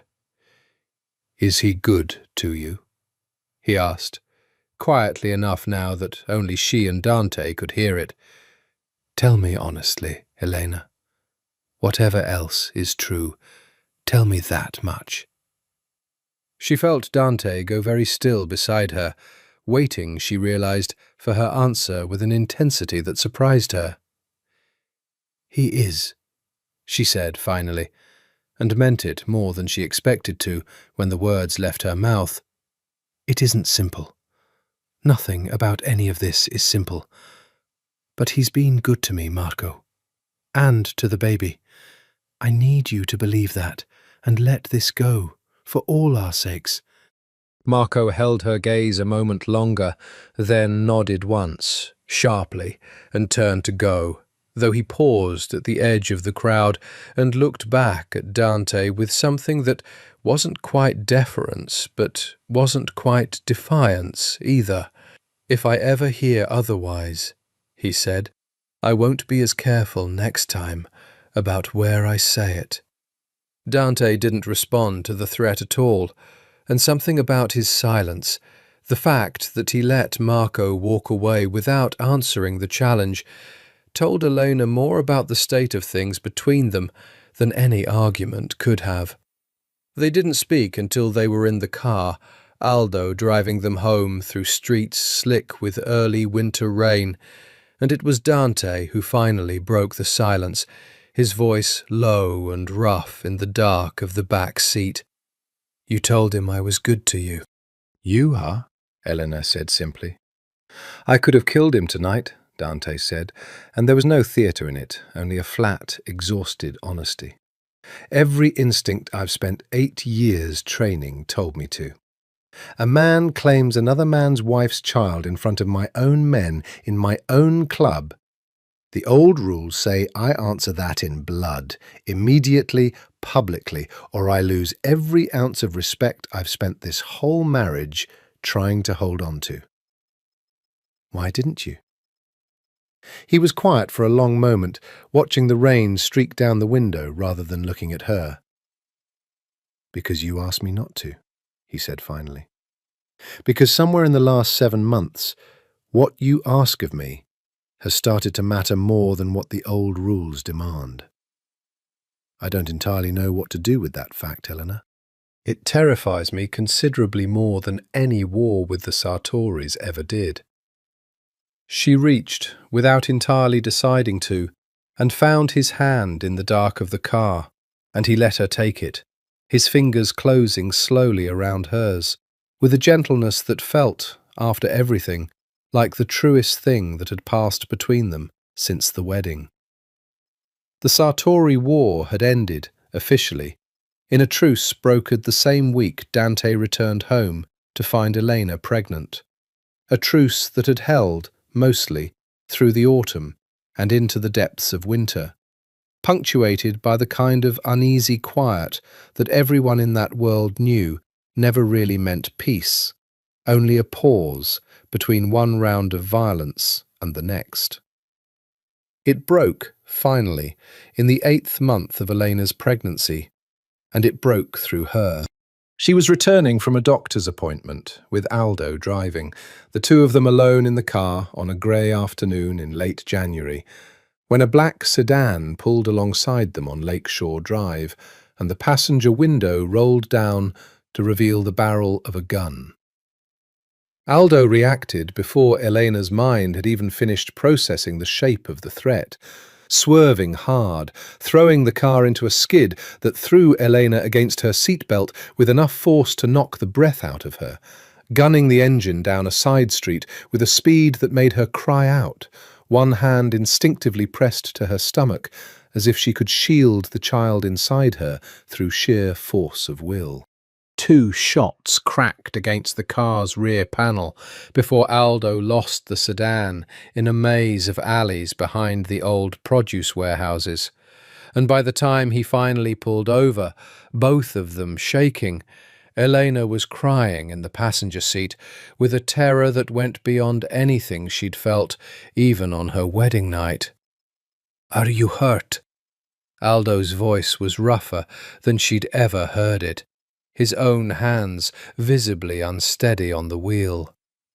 "Mrs. Russo, are you hit anywhere? Is the baby—" "I'm fine," Elena managed, though her whole body was shaking. I think we're both fine. Aldo, who was that? Was that the Sartoris?" "I don't know," he said grimly, already reaching for his phone. "But Mr. Russo needs to know about this before he hears it from anyone else." Dante arrived at the townhouse before Eleanor had even finished changing out of her torn stockings, moving through the front door with a controlled violence in his stride that made Rosa flatten herself instinctively against the hallway wall. He found Eleanor in the sitting room, wrapped in a blanket, still shaking, and the expression on his face when he saw her, genuine, unguarded fear, the first time she'd seen it so nakedly on him, undid something in her chest that she'd been holding carefully closed since the moment the gun had appeared in that car window. "Tell me everything," he said, kneeling in front of her chair, his hands finding hers with a desperation that had nothing careful or calculated about it at all. "From the beginning. Don't leave anything out," she told him haltingly, her voice breaking in places, and watched his face harden with each detail, watched something cold and absolute settle behind his eyes that she recognized with a chill as the same expression Vincent had described in her father's kitchen months ago, the look of a man calculating exactly how much blood a particular offence required. "It was the Sartoris," he said once she'd finished. "It has to be.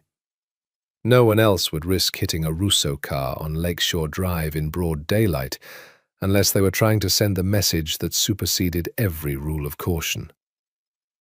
"What message?" "That they know you're carrying a child," Dante said grimly.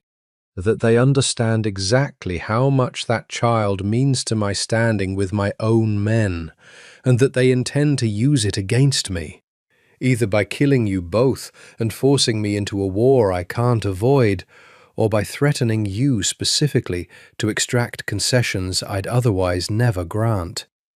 His jaw tightened, and for a moment the mask cracked entirely, revealing something raw and furious beneath it.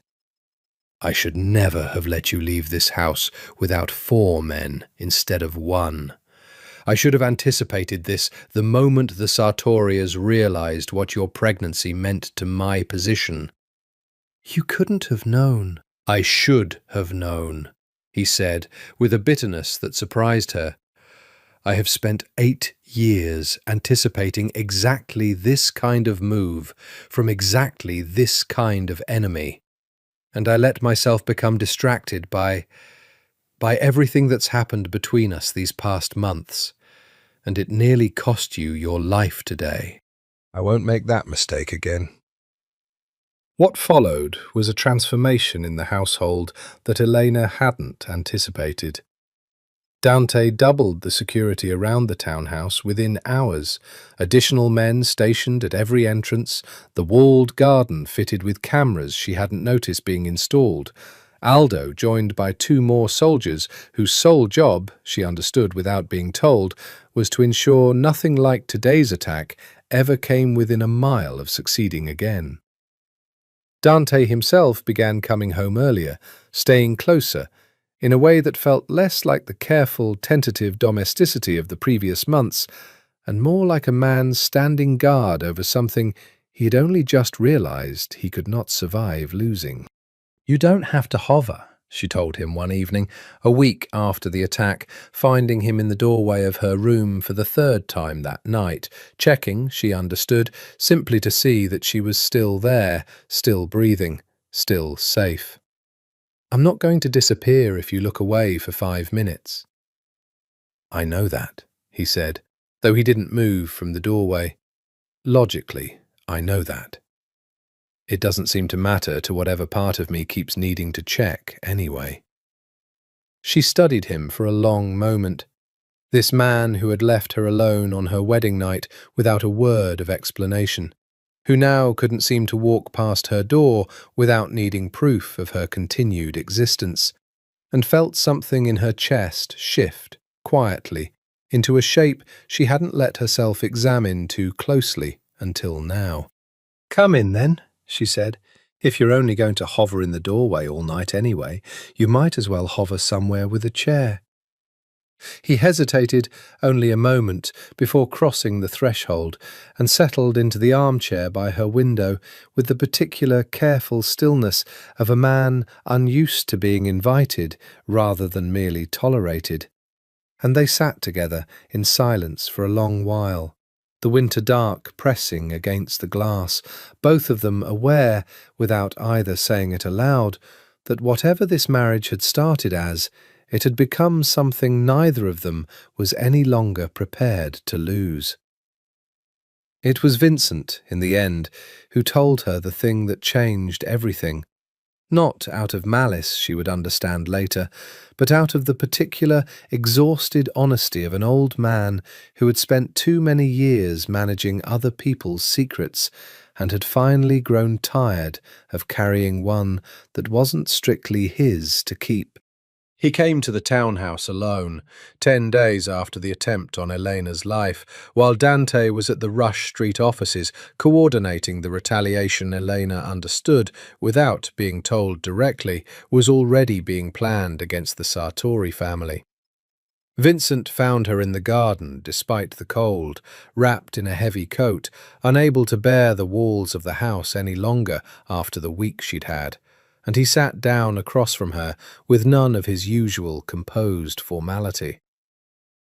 "I want to tell you something," he said, "that my nephew doesn't know I'm about to tell you, and that he may be furious with me for revealing. I've decided I don't particularly care anymore. You deserve to understand what actually happened on your wedding night, Elena, rather than the version you've apparently been left to assume." Elena went very still. "What do you mean, the version I've assumed?" "You believe Dante left you alone that night purely because of the war with the Sartoris," Vincent said. "That much is true, as far as it goes. But it isn't the whole truth, and I think it's time someone gave you the rest of it." He paused, choosing his words with obvious care. "The war that night wasn't simply defensive, Elena. My nephew received intelligence the afternoon of your wedding that the Sartoris intended to use the wedding itself as an opportunity, that they'd identified the reception as the single moment when every senior Russo capo, including Dante, would be gathered in one place, vulnerable, distracted by celebration. He left you that night not merely to fight a war, but because he had received word of a planned attack on the reception itself, one he spent that entire night working to intercept and dismantle before it could be executed." Elena felt the ground shift beneath the story she'd been carrying for months. "He never told me that." "He wouldn't have," Vincent said. "Dante has never been a man who explains himself, even when the explanation would serve him.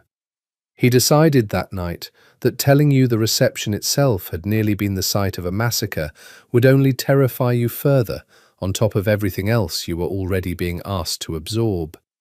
He judged, perhaps wrongly, I've told him as much, that leaving you in ignorant safety was kinder than leaving you in informed terror. He has carried the guilt of that decision every day since, Elena. More than I think you've ever given him credit for. He believes, quite sincerely, that his silence that night is the reason you turned to someone else before he'd even had the chance to become someone worth staying faithful to. He blames himself for what happened with Marco Ferretti nearly as much as he has ever let on." Elena sat with this for a long moment, the cold forgotten, her mind reordering everything she thought she understood about the last 8 months. "Why are you telling me this now?" Vincent was quiet for a moment, his composure, for once, entirely genuine rather than performed. "Because I watched a car full of Sartori men try to kill you on Lakeshore Drive 10 days ago," he said finally. "And I watched my nephew's face when he arrived at this house afterward. And I have known Dante since he was a boy of 12, learning to bury his own father, Eleanor. I have never once seen him look at anyone the way he looked at you that day. I spent months advising him to set you aside, to protect the family's honor through the safest possible path, and I have come to believe I was wrong to do it. Whatever this marriage started as, it has become something I no longer believe either of you should try to escape. And I think you deserve to understand the man you're actually married to before you decide what you want to do about that. Why didn't he tell me himself? Because my nephew, Vincent said, with something that might almost have been fondness, has spent his entire adult life believing that vulnerability is a weakness no boss can afford to show, not even to his own wife. He would rather you believe he abandoned you for cold strategic reasons than admit he spent that entire night terrified of losing you before he'd even had the chance to know you. And terrified, too, of what it meant that the fear felt personal rather than merely tactical. I imagine he still hasn't fully admitted that to himself, let alone to you. Elena thought of the whiskey glass in the dark kitchen, 5 weeks into her isolation, the unguarded exhaustion she'd glimpsed on his face before he'd mastered it back into stillness. She thought of the poetry hidden in the library, the careful cataloguing of her preferences from a distance he hadn't trusted himself to close. She thought of his hand at her back in the ballroom, his cold fury at Camilla Vitale, his stillness in the car after the attack, the desperate way he'd knelt in front of her chair, asking her to tell him everything.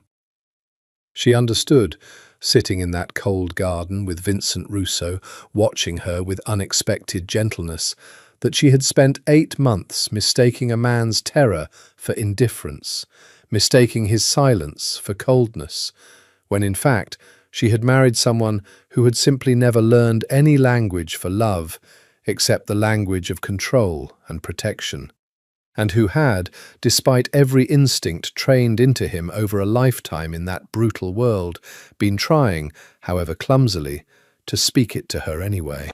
"Does he know you're telling me this?" she asked again. "No," Vincent admitted, "and I'd ask that you not tell him I did, at least not immediately. Let him come to it himself, in his own time, if he's able to. But I wanted you to have the truth, Eleanor, whatever you decide to do with it.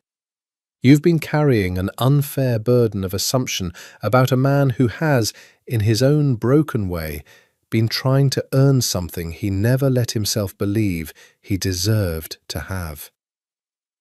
He left shortly afterwards, and Eleanor sat alone in the garden until the cold finally drove her inside, turning over 8 months of memory in an entirely new light, understanding for the first time that the debt she had been forced to pay might, after everything, have delivered her to something she had never expected to find on the other side of it.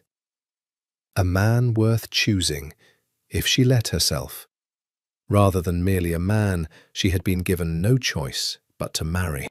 She didn't tell him what Vincent had shared, not right away. Instead, she let it settle into her over the following days, watching Dante with new eyes, noticing things she had previously read as merely dutiful that now looked, in this new light, like something closer to devotion badly translated.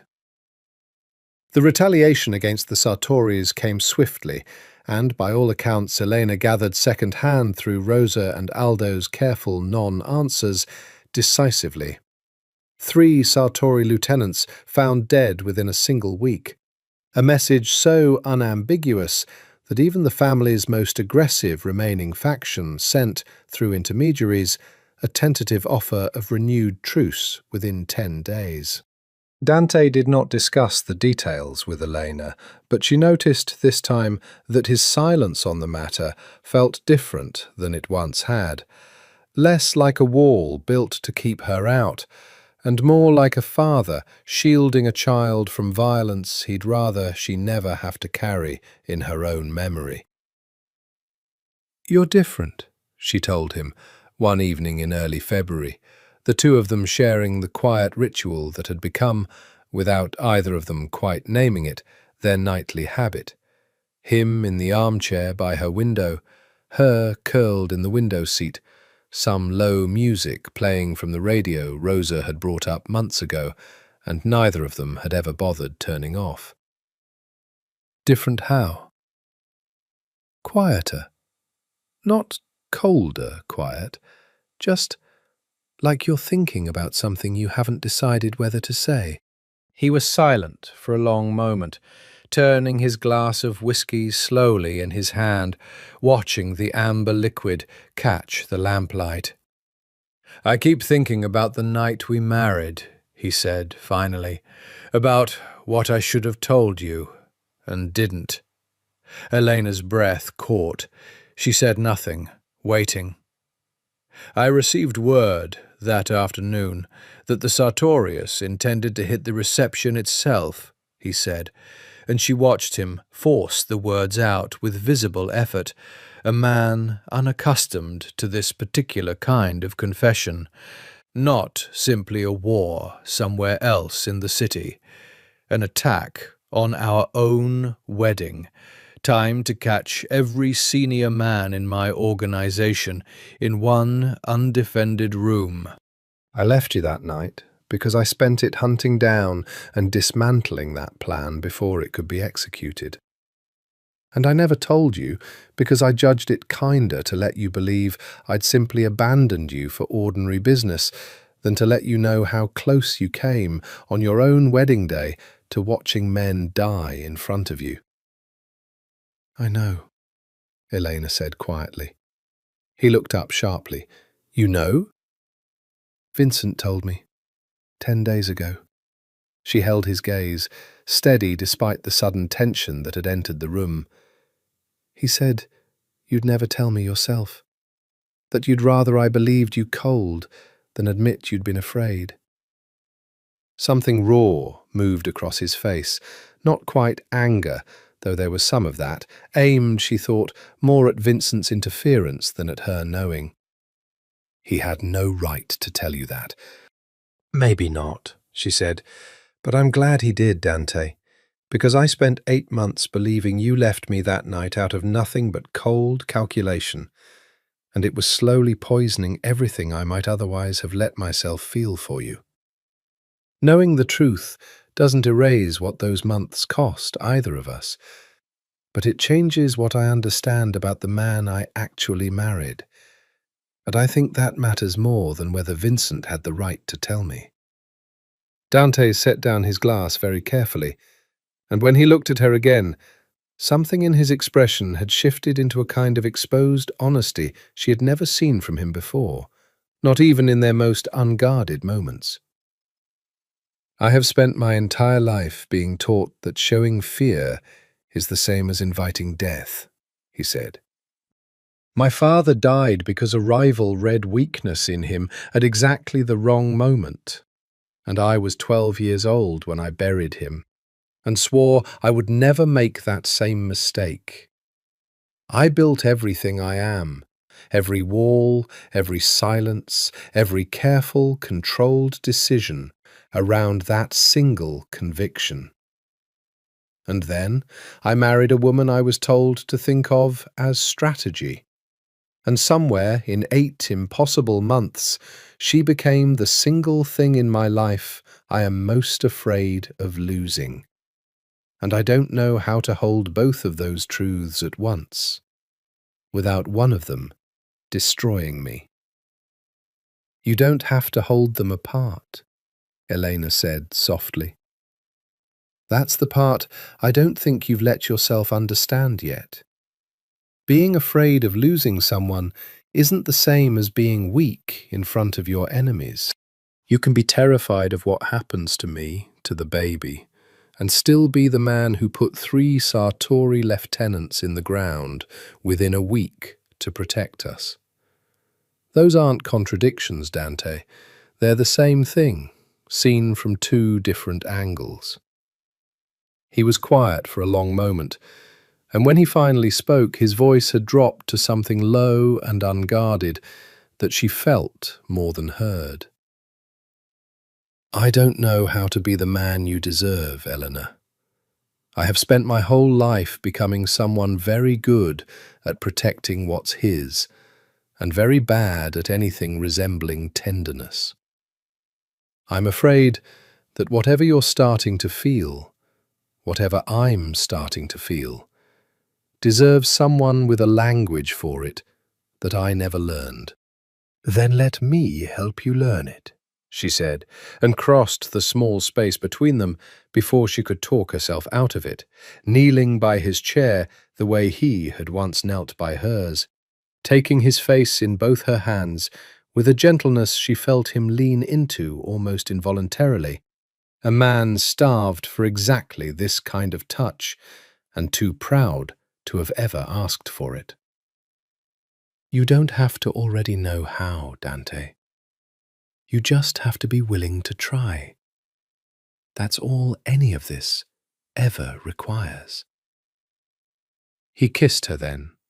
Not the searching, half-second too long kiss of their wedding day, performed for an audience of 300 guests, but something slower, more deliberate. A question rather than a claim, his hand coming up to cover hers where it rested against his jaw, as though he needed the anchor of her touch to believe this was actually happening. When he finally drew back, his forehead resting against hers, his breath unsteady in a way she had never once heard from him, she felt something settle between them that hadn't been there before. Not resolution, not yet, but the first real foundation of something neither debt nor duty had built, something they were choosing, slowly and imperfectly, on their own. I'm still afraid, he admitted, against her mouth, of all of it, of what it means that I love you when I was never supposed to, of what happens to the child, to us, if the Sartoris try again, of every version of this that could still go wrong. Good, Elena said, surprising herself with the fierceness in her own voice. Be afraid. Just don't leave me alone in it this time. I won't, Dante said, and for the first time since she'd known him, she believed him completely. The peace, such as it was, lasted 6 weeks, long enough for Elena to let herself believe, cautiously, that the worst of it might genuinely be behind them. It ended on a night in early March, 3 weeks before her due date, when Aldo woke the household at 2 a.m. with news that made even Dante's careful composure crack wide open. Salvatore Marchetti had been arrested. Elena stood in the front hall in her robe, watching Dante take the call, watching his face shift through several expressions she couldn't fully name, before settling into something grim and controlled. "What charges?" he said into the phone, and then a long silence, his jaw tightening. "How long have they had this information? Who fed it to them?" He hung up and turned to Elena with an expression she'd never seen from him before. Not fear, exactly, but something adjacent to it. A man recalculating a danger he'd believed contained. "Your father's been arrested," he said. "Federal charges. Racketeering. Conspiracy. Enough evidence apparently gathered over months that this wasn't a raid assembled overnight. Someone gave the feds information detailed enough to build an airtight case, Elena, and gave it to them recently enough that whoever it was had access to conversations happening well after our wedding. Elena felt the floor tilt beneath her.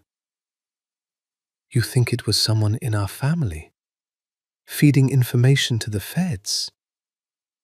I think, Dante said carefully, that the only people with detailed enough access to your father's operations in the last 8 months are people connected to this house, this marriage, or this organization. And I think whoever did it timed it deliberately, now, while I'm distracted by an unborn child and a wife I'm trying to protect from a Sartori threat. precisely because they knew it would divide my attention at the worst possible moment. It took 4 days of quiet, brutal investigation, the details of which Dante still wouldn't fully share with Elena, though she understood enough from what leaked through Aldo's careful silences to know that several men had been interrogated in rooms she never wanted to see the inside of, before the truth surfaced, and when it did, it arrived with a violence that shattered whatever fragile peace the previous 6 weeks had built. It was Vincent. Eleanor would never fully understand, even afterward, the complete tangle of motives that had driven him to it. Some combination, Dante explained grimly, of genuine belief that the marriage endangered the family's standing beyond what he could tolerate, and something darker beneath it, an old resentment towards Salvatore Marchetti, dating back decades to a betrayal in their father's generation that Vincent had apparently never fully released. He had fed the feds information about Salvatore's operations gradually over months, believing, or telling himself he believed, that removing Salvatore from play entirely would force Dante's hand. With her father imprisoned and the Marchetti crew leaderless and vulnerable, Eleanor would have no family left to return to, and Vincent had calculated, with the same cold precision he brought to everything, that a woman with nowhere else to go would finally accept the quiet fate he'd been advocating for months. Set aside, humiliated, but safely removed from a marriage he still believed threatened everything Dante had built. He thought he was protecting the family, Dante said, his voice flat with a fury Elena had never heard from him, standing in his study with the door locked, Vincent seated across from him in a chair, flanked by 2 men Elena didn't recognize. She had insisted on being present for this conversation over Dante's initial objection, and something in her insistence had apparently convinced him she'd earned the right. He decided that arresting your father would leave you with nothing, and that nothing would finally break whatever hold he believed you'd developed over me. He was willing to destroy an old man's life, willing to risk everything I've built with this family because he couldn't accept that I'd chosen something he didn't design. Vincent, remarkably, did not deny it. He sat in the chair with the particular stillness of a man who had made his calculations and now waited, with something almost like relief, to learn their cost. I did what I believed the family required, he said. I have served this organization for 30 years, Dante. I served your father before you, and I loved him as my own brother. And I have watched you, these past 8 months, dismantle everything he and I built together for the sake of a woman and a child that owe this family nothing. I am not sorry for trying to protect what we built. I am only sorry it required hurting you to do it. You didn't protect anything, Dante said, his voice dropping to something low and dangerous. You nearly destroyed everything. If it becomes known that Vincent Russo fed federal informants information about an allied family's operations, no house in this city will ever trust an alliance with us again. You didn't protect the family's honor, Vincent. You gutted it, for the sake of a grudge against a dead man's son that you've apparently been nursing since before I was born. Elena, watching this unfold, felt something cold settle in her chest. Not satisfaction exactly at watching Vincent's calculations collapse around him, but a kind of grim clarity about the world she now belonged to, where even the men closest to her husband could turn out to have been working quietly toward her destruction the entire time. What happens to him? She asked quietly when the silence stretched too long. Dante looked at his uncle for a long moment before answering. And something in his face, grief, she thought, buried deep beneath the fury.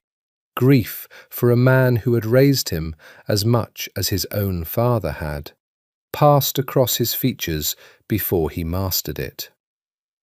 "He'll be removed from the organization," Dante said finally. "Stripped of his position, his authority, everything he's built here over 30 years. He won't be killed, not for this, not for a betrayal born from misguided loyalty rather than treachery for its own profit. But he will leave Chicago, tonight, and he will never again involve himself in Russo business, Marchetti business, or my marriage, for as long as he lives. If I ever learn he's violated that condition, the mercy ends." "Do you understand me, Vincent?"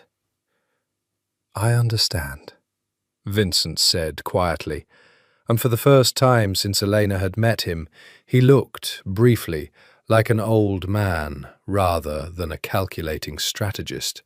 Tired, diminished, a man watching the last 30 years of his life collapse in the space of a single conversation. Before he was led out, he turned to Elena, and something in his expression carried an apology he didn't have the words to voice directly. "I was wrong about you," he said. "I want you to know that, whatever else you think of me now. I believed you were a liability my nephew couldn't afford. I was wrong, and it cost me everything I built here to admit it too late." He left without waiting for her response, and Elena stood in the study beside her husband, watching the door close on 30 years of loyalty unmade by a single, brutal miscalculation. Understanding that whatever came next, her father's legal battles, the family's reputation, the fragile new thing growing between herself and Dante, would have to be built now without the man who had, for better and worse, shaped nearly everything about the world she'd married into. Salvatore Marchetti's arrest, though engineered by Vincent's betrayal, could not simply be undone by his exile. The federal case, once assembled, took on a momentum of its own that no amount of Russo influence could fully halt, and Elena spent the following 2 weeks in a state of raw, exhausted anxiety, torn between the demands of her own advancing pregnancy and the terror of watching her father face the possibility of a decade or more in federal prison. Dante worked the problem with a focus that surprised her, given how little her father had ever done to earn his loyalty. He met with lawyers, called in favours across 3 states, spent long nights on calls Eleanor wasn't permitted to overhear, but understood, from the exhaustion etched into his face each morning, were costing him considerable political capital he'd rather have spent elsewhere.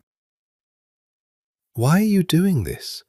she asked him one night, finding him at his desk past midnight, papers spread before him, his tie long since discarded. "My father brought this on himself, years before either of us had any say in it. You don't owe him anything." "I don't owe him," Dante agreed. "I owe you."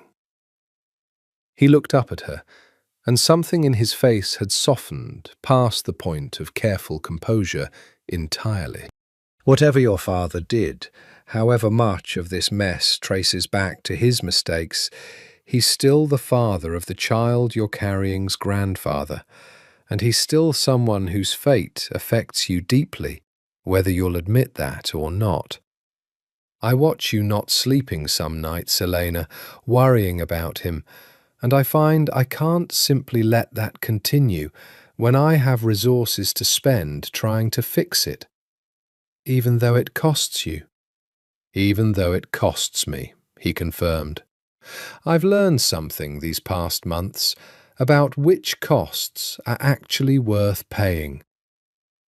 In the end, It was not entirely Dante's influence that saved Salvatore from the worst of the federal case, but a negotiation Elena hadn't anticipated. Her father, faced with the prospect of decades in prison, agreed to cooperate with investigators on cases entirely unrelated to the Russo or Marchetti families. Testimony against a corrupt union official whose corruption Salvatore had witnessed firsthand years earlier, unconnected to any of the debts or alliances that had originally brought Elena into this marriage. In exchange, his own sentence was reduced to 18 months, a plea deal his lawyers called, privately, close to miraculous, given the strength of the original case against him.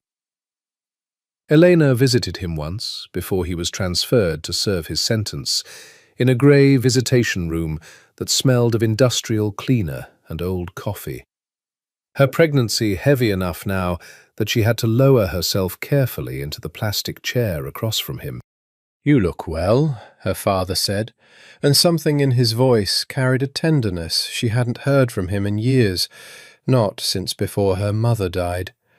"Married life agrees with you, cara, whatever I feared when Vincent Russo first said your name in our kitchen."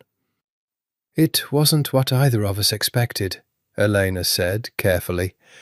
"But it's become something I don't regret, Papa. Not anymore." "I heard about Vincent," her father said, "what he did, to both of us.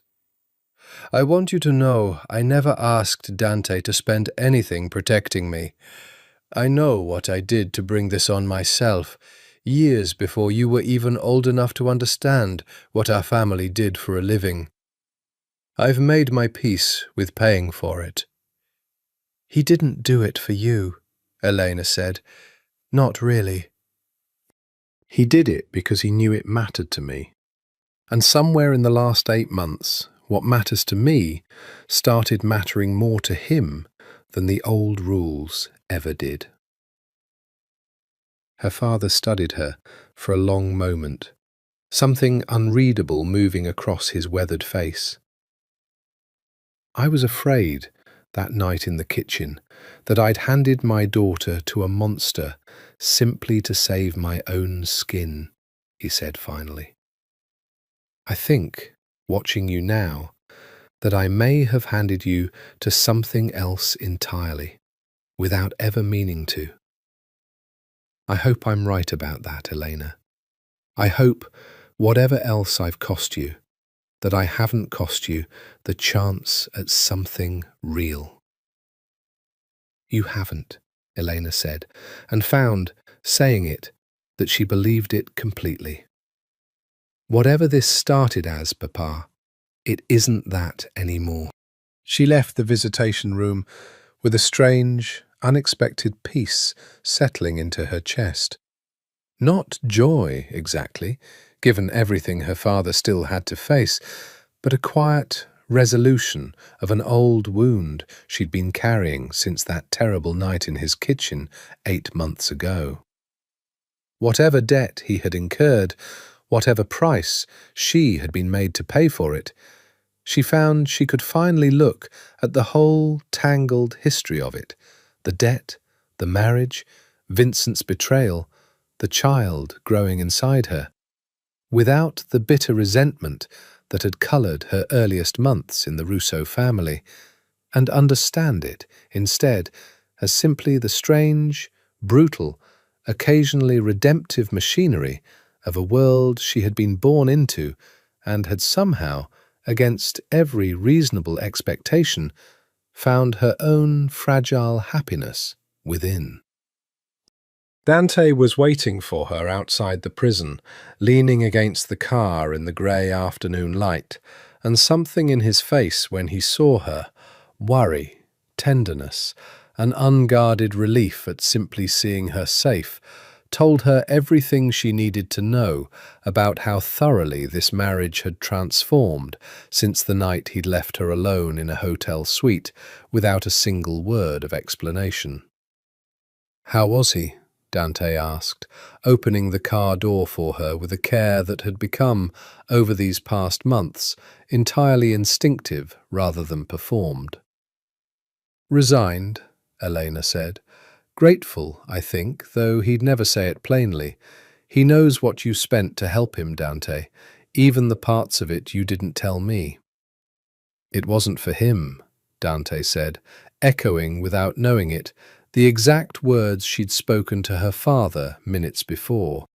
I know, Elena said, and let him help her into the car, feeling, for the first time in longer than she could remember, that whatever storms still lay ahead, and she understood, watching the prison recede behind them, that there would be more storms yet, in a life built on this particular foundation. She would not have to weather them entirely alone. The final threat came not from Vincent's betrayal or her father's legal troubles, but from the source Eleanor had almost let herself forget in the chaos of the preceding weeks. The Sartori family, whose truce, it turned out, had never been more than a strategic pause while their remaining leadership regrouped and waited for precisely the moment of maximum Russo vulnerability to strike again. That moment arrived 9 days before Eleanor's due date. She was alone in the townhouse, Dante at the Rush Street offices dealing with a shipment crisis, Aldo posted at the front gate, Rosa out running errands, when the back garden's newly installed security cameras caught 2 men scaling the rear wall in the grey hour just before dusk.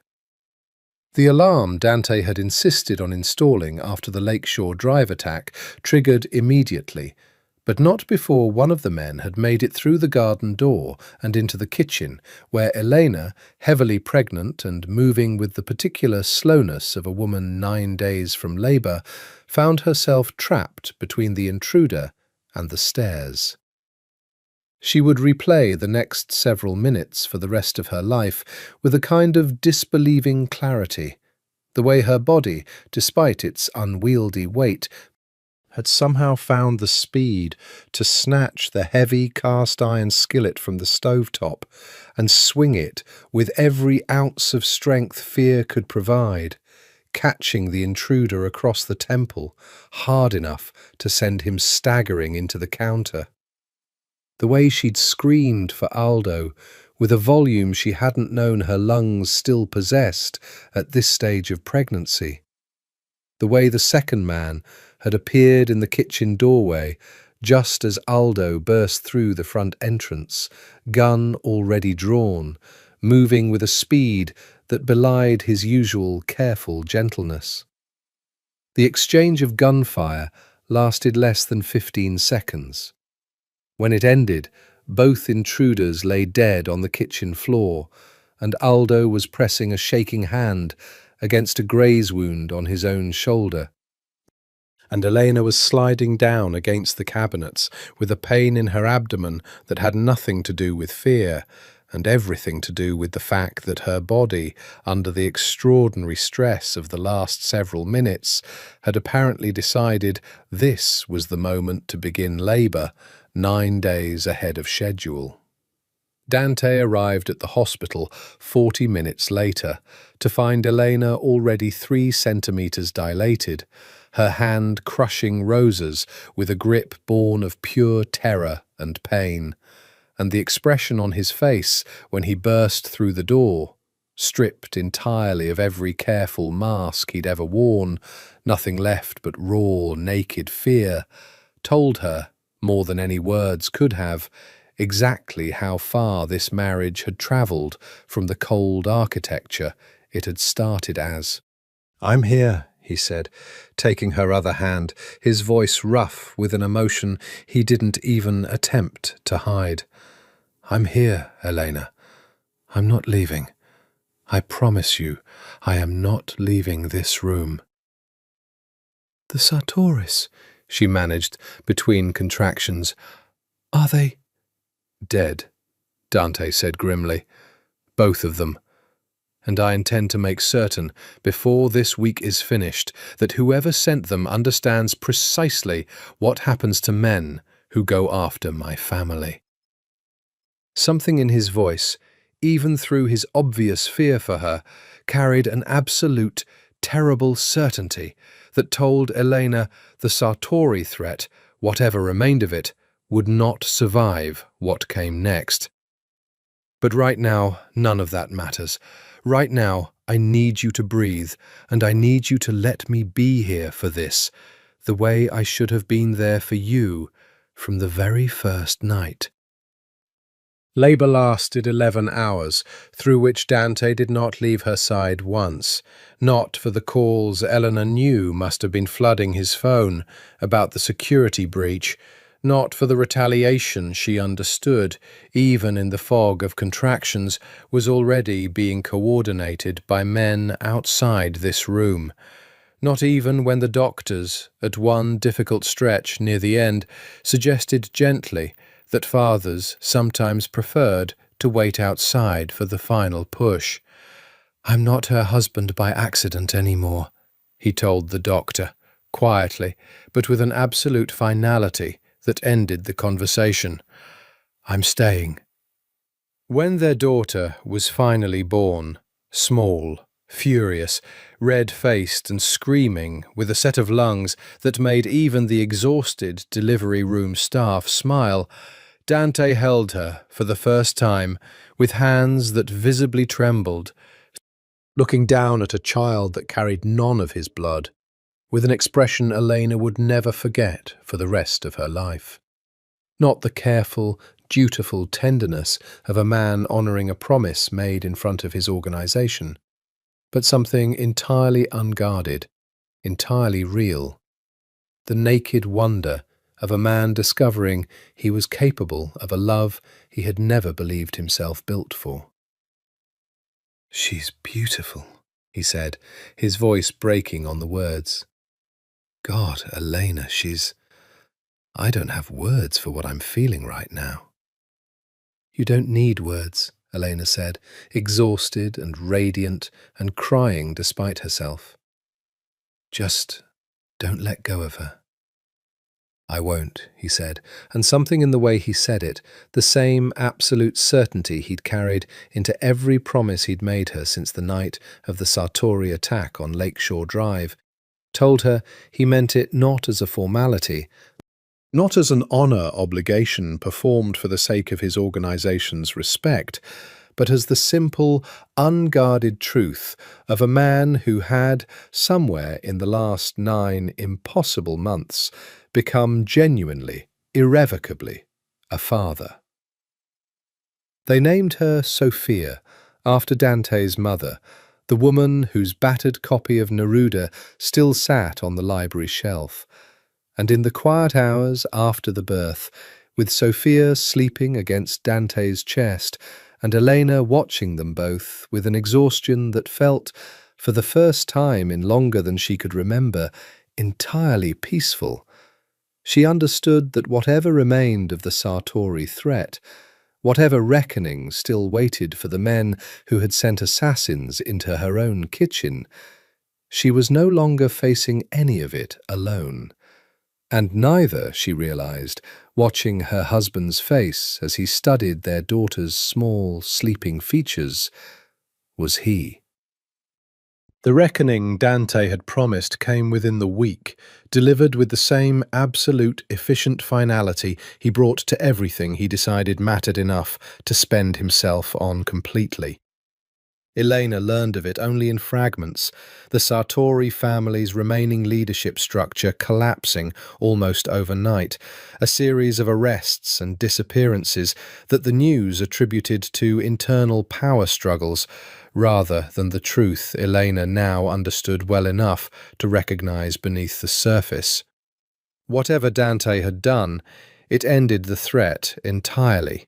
No attempt, however small, was ever made against the Russo family again in all the years that followed. But it was the quieter reckoning that mattered more to Elena in the weeks after Sophia's birth. The reckoning within their own house, between herself and Dante, about what kind of family they intended to actually build together, now that the debts and betrayals that had brought them together had finally, mostly, been settled. Marco came once more, in Sophia's third week of life. Not to the house, which remained under security too tight for any unannounced visit to succeed, but through a formal request delivered via intermediary, asking, with a humility that surprised Elena, whether he might be permitted to see the child once, simply to know she was safe and well. Dante considered the request for 2 days before bringing it to Elena directly, in the quiet of their bedroom, Sophia asleep in the bassinet beside them. "I want to know what you want," he said, and she understood, from the careful way he asked it, that this was a genuine question rather than a test of her loyalty. "He's her father, biologically, whatever else that means to either of us.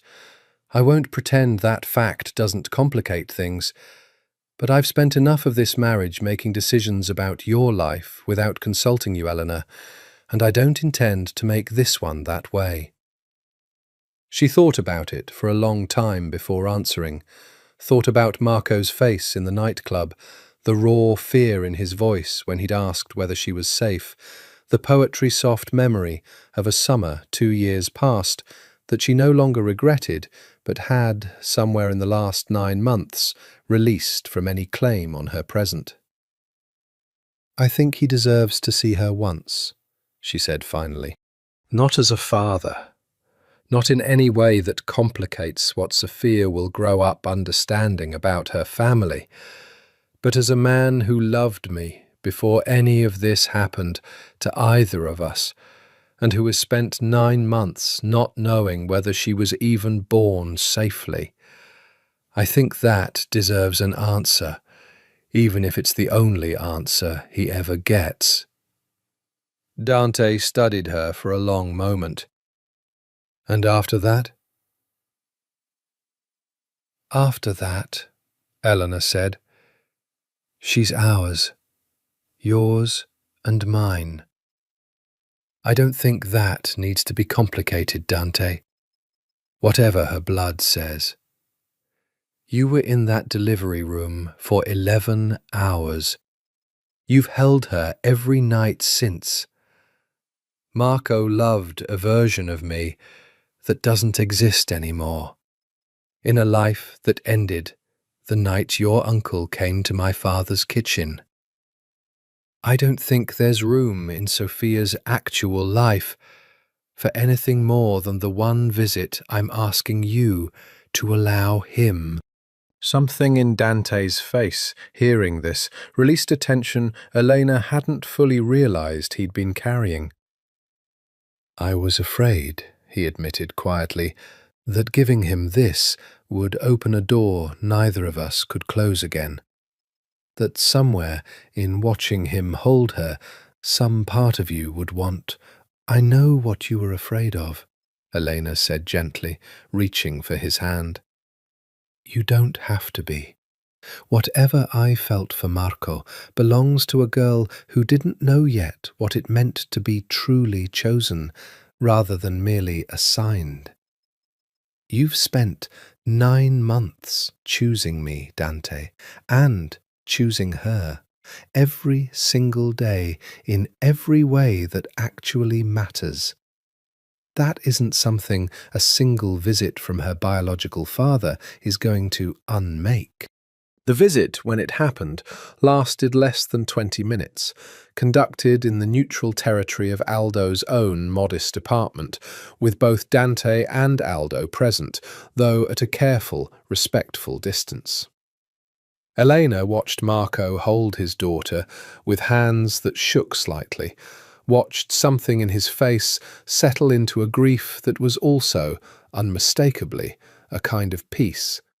The particular resolution of a man finally allowed to say goodbye to a life he had once imagined for himself, in order to make room for whatever life he might build instead.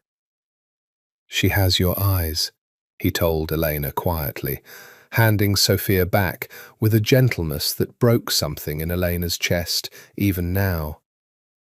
I'm glad. I'm glad she'll grow up looking at the world the way you do. Thank you for asking permission, Elena said. For not showing up unannounced, for understanding what this had to be. I understand more than you'd think, Marco said, glancing once briefly at Dante, who stood near the window with a stillness that Elena recognized now not as coldness, but as careful, deliberate restraint. A man giving another man a moment he badly wanted to interrupt, and chose, out of something like respect, not to. He's good to you. I can see that, watching the two of you together. I hope you find whatever it is you're actually looking for, Elena. I think, watching this, that you might already have. He left without asking to see her again, and something in the finality of his departure told Elena this really was the ending. Not a door slammed shut in anger, but one closed gently, with genuine care, by a man releasing the last claim he had any right to make. Dante was quiet on the drive home, Sophia asleep in her car seat, the city lights sliding past the window, in a scene that echoed, faintly, the lonely ride Elena had taken alone on her wedding night, though everything about this version of it felt entirely different. Thank you, he said finally, as they pulled into the townhouse's gated drive, for trusting me enough to ask what you wanted, instead of simply managing me, the way this family taught everyone else to be managed. I'm not managing anything anymore, Dante, Elena said. I'm choosing. There's a difference. And it took me longer than I'd like to admit to understand it. But I understand it now.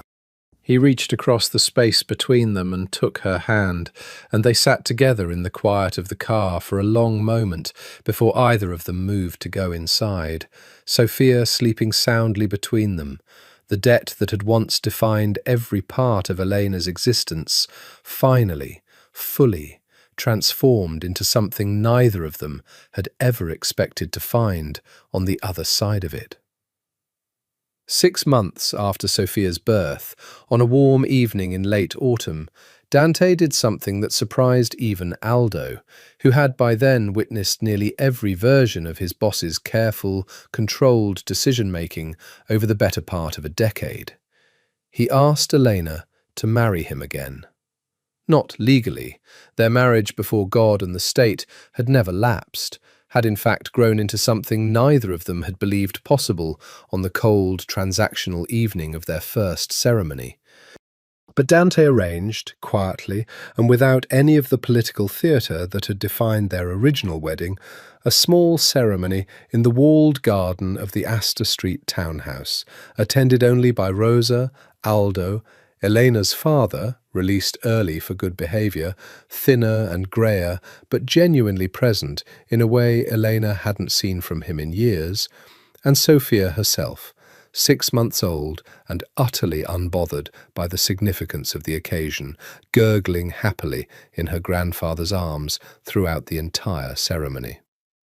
I don't need the church, or the alliance, or any of the architecture we built the first time, Dante told her, standing beneath the same bare trees where Vincent had once told her the terms of her own imprisonment, holding her hands with none of the careful, ceremonial distance of their first vows. I asked for your hand once because a debt demanded it, and I stood at that altar calculating what our marriage would mean for my organization's respect, rather than what it might mean for either of us as people. I want to make different vows tonight, Elena, ones that have nothing to do with debts or honour or anything except the truth of what I actually feel for you. He had written his own vows, she would learn later, in the quiet hours after Sophia's late-night feedings, working through draft after draft in a hand she recognised from the poetry he still occasionally read aloud to their daughter, awkward and unpracticed, in a language he had spent his whole adult life avoiding. "I promise," he said, his voice carrying none of the flat, controlled authority she remembered from their first ceremony, "to never again leave you alone in a room without explanation. Whatever war or crisis demands my attention elsewhere. I promise to make you my priority, in fact, not merely in the words I say to my organization about it.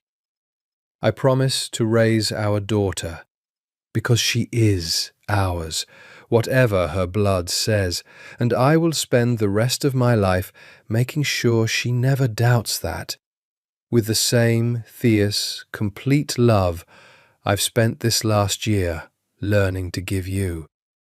And I promise, Elena Marchetti Russo, that whatever debts brought us together, whatever forced this marriage into existence against both our wills, I am choosing you now, freely and completely, in a way no one forced me to do the first time.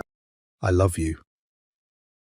I should have told you that months ago, and I am only sorry it took me this long to find the courage to say it as simply and directly as it deserves to be said."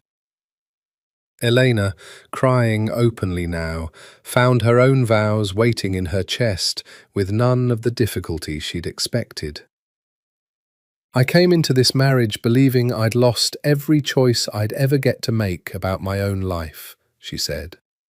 "I spent months believing I'd married architecture, strategy, a stranger who saw me as nothing more than a useful alliance. I was wrong, Dante. Or rather, I was right about the beginning, and wrong to believe the beginning would define everything that came after. You gave me a home when I expected only a cage. You gave our daughter a father's love when the world would have understood completely if you'd walked away instead.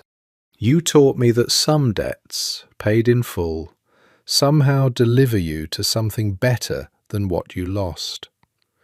Not because the debt itself was fair, but because of who you become in the process of surviving it. I love you too.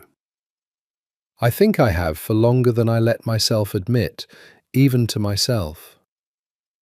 I choose you freely, the way you're choosing me tonight. Whatever comes next, I don't want to face any of it without you standing exactly where you're standing now." They kissed, as husband and wife, for the second time in their lives, in a quiet garden instead of a crowded church, with none of the audience or architecture of their first ceremony. And this time, when Dante drew back, his eyes were wet in a way she had never once seen from him, and he laughed, a real laugh, low and surprised and entirely unguarded, at his own tears, at the absurdity and the wonder of a man who had built his entire life around never being vulnerable, standing in his own garden, weeping openly in front of the small handful of people who mattered most in his life. "Look what you've done to me," he said, wiping his eyes with a rueful smile that Elena had come to treasure precisely because it was so rare. Salvatore Greco would have a stroke if he saw this. "Salvatore Greco can mind his own business," Elena said, laughing through her own tears, and pulled him down for a second kiss that lasted rather longer than the first. Salvatore Marchetti, watching from his chair with Sophia asleep against his shoulder, caught Elena's eye across the small gathering and raised his glass in a silent toast. An old man's apology, finally, fully accepted. A debt of an entirely different kind finally settled between father and daughter.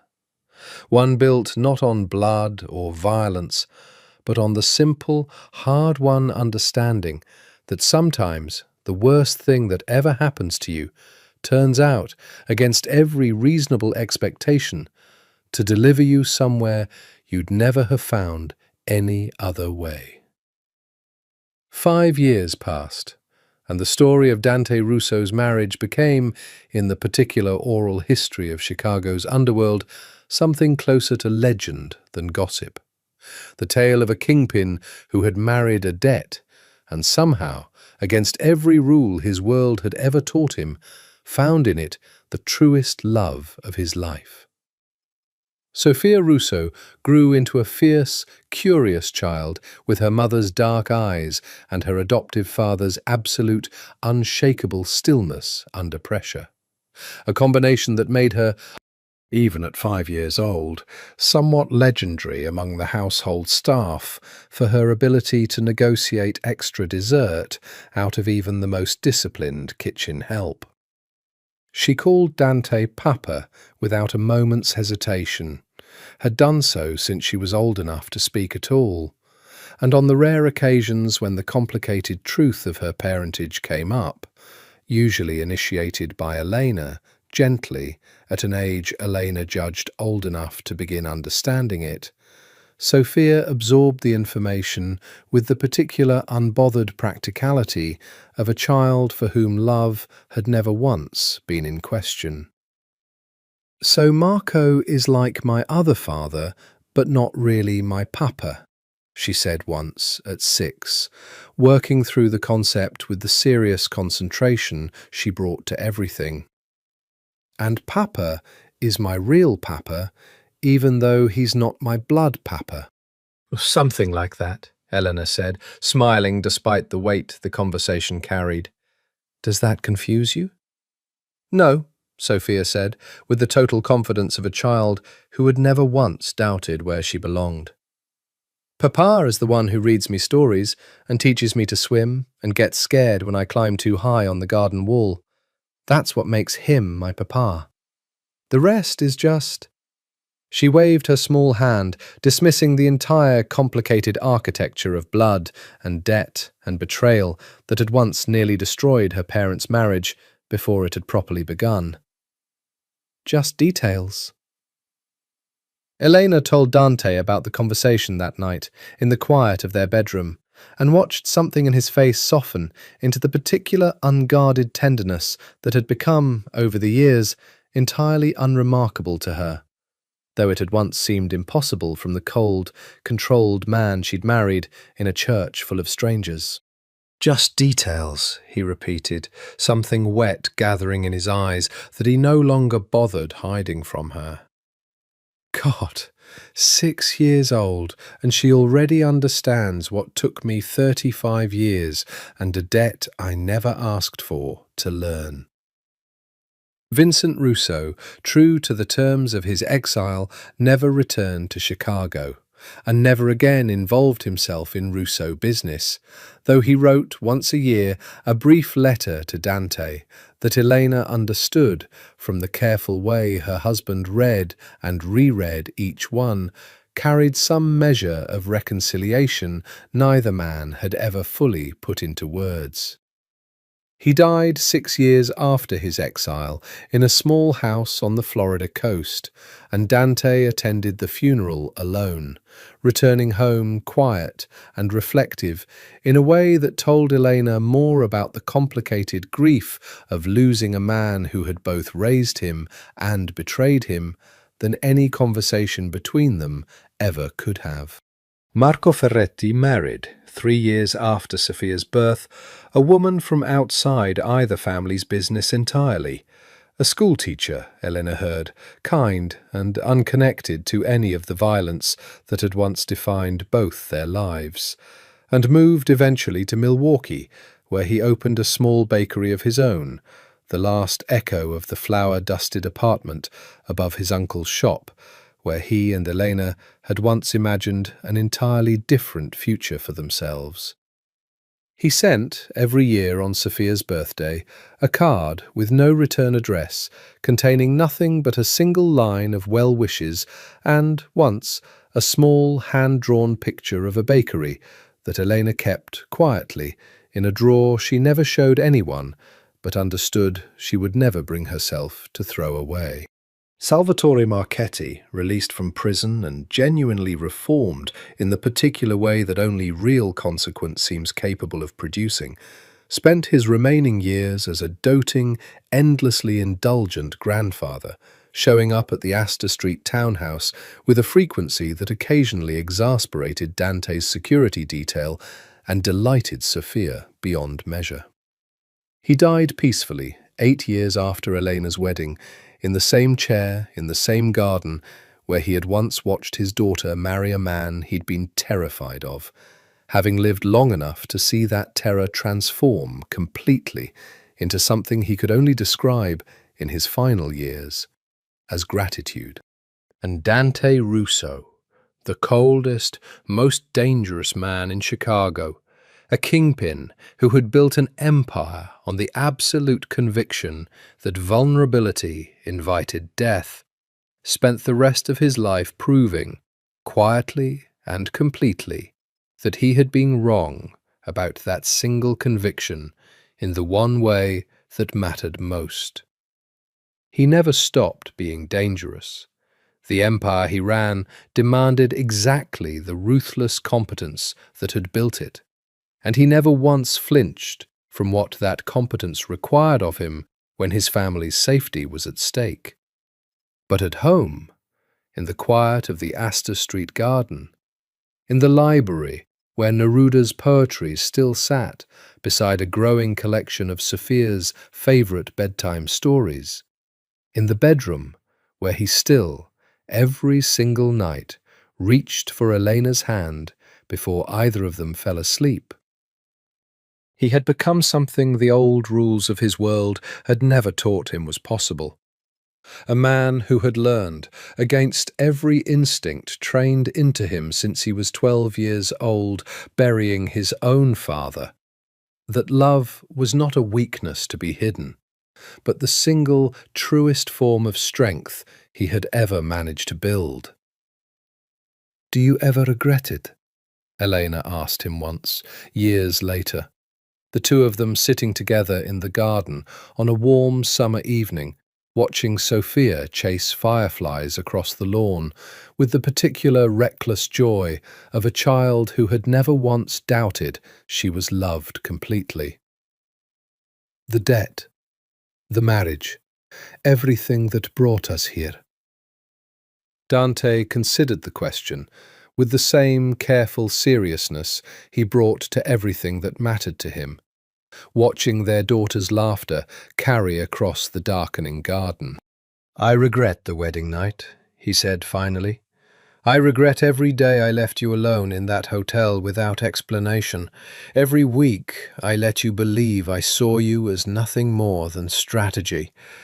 I regret Vincent's betrayal and the fear you carried through your pregnancy, and every moment of this that could have gone differently, more gently, with less cost to either of us."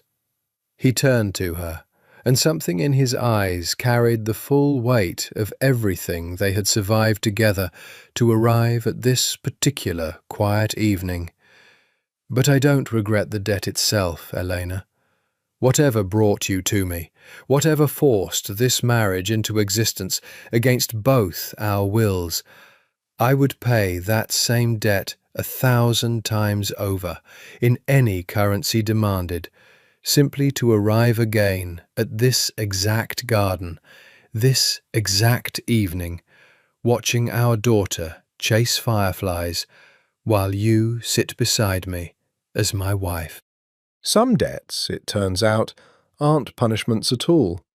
They're simply the strange, difficult architecture through which certain kinds of love are built, when no gentler path was ever going to be available to either of us. Elena reached for his hand in the fading light, and he took it the way he always did now, completely, without hesitation.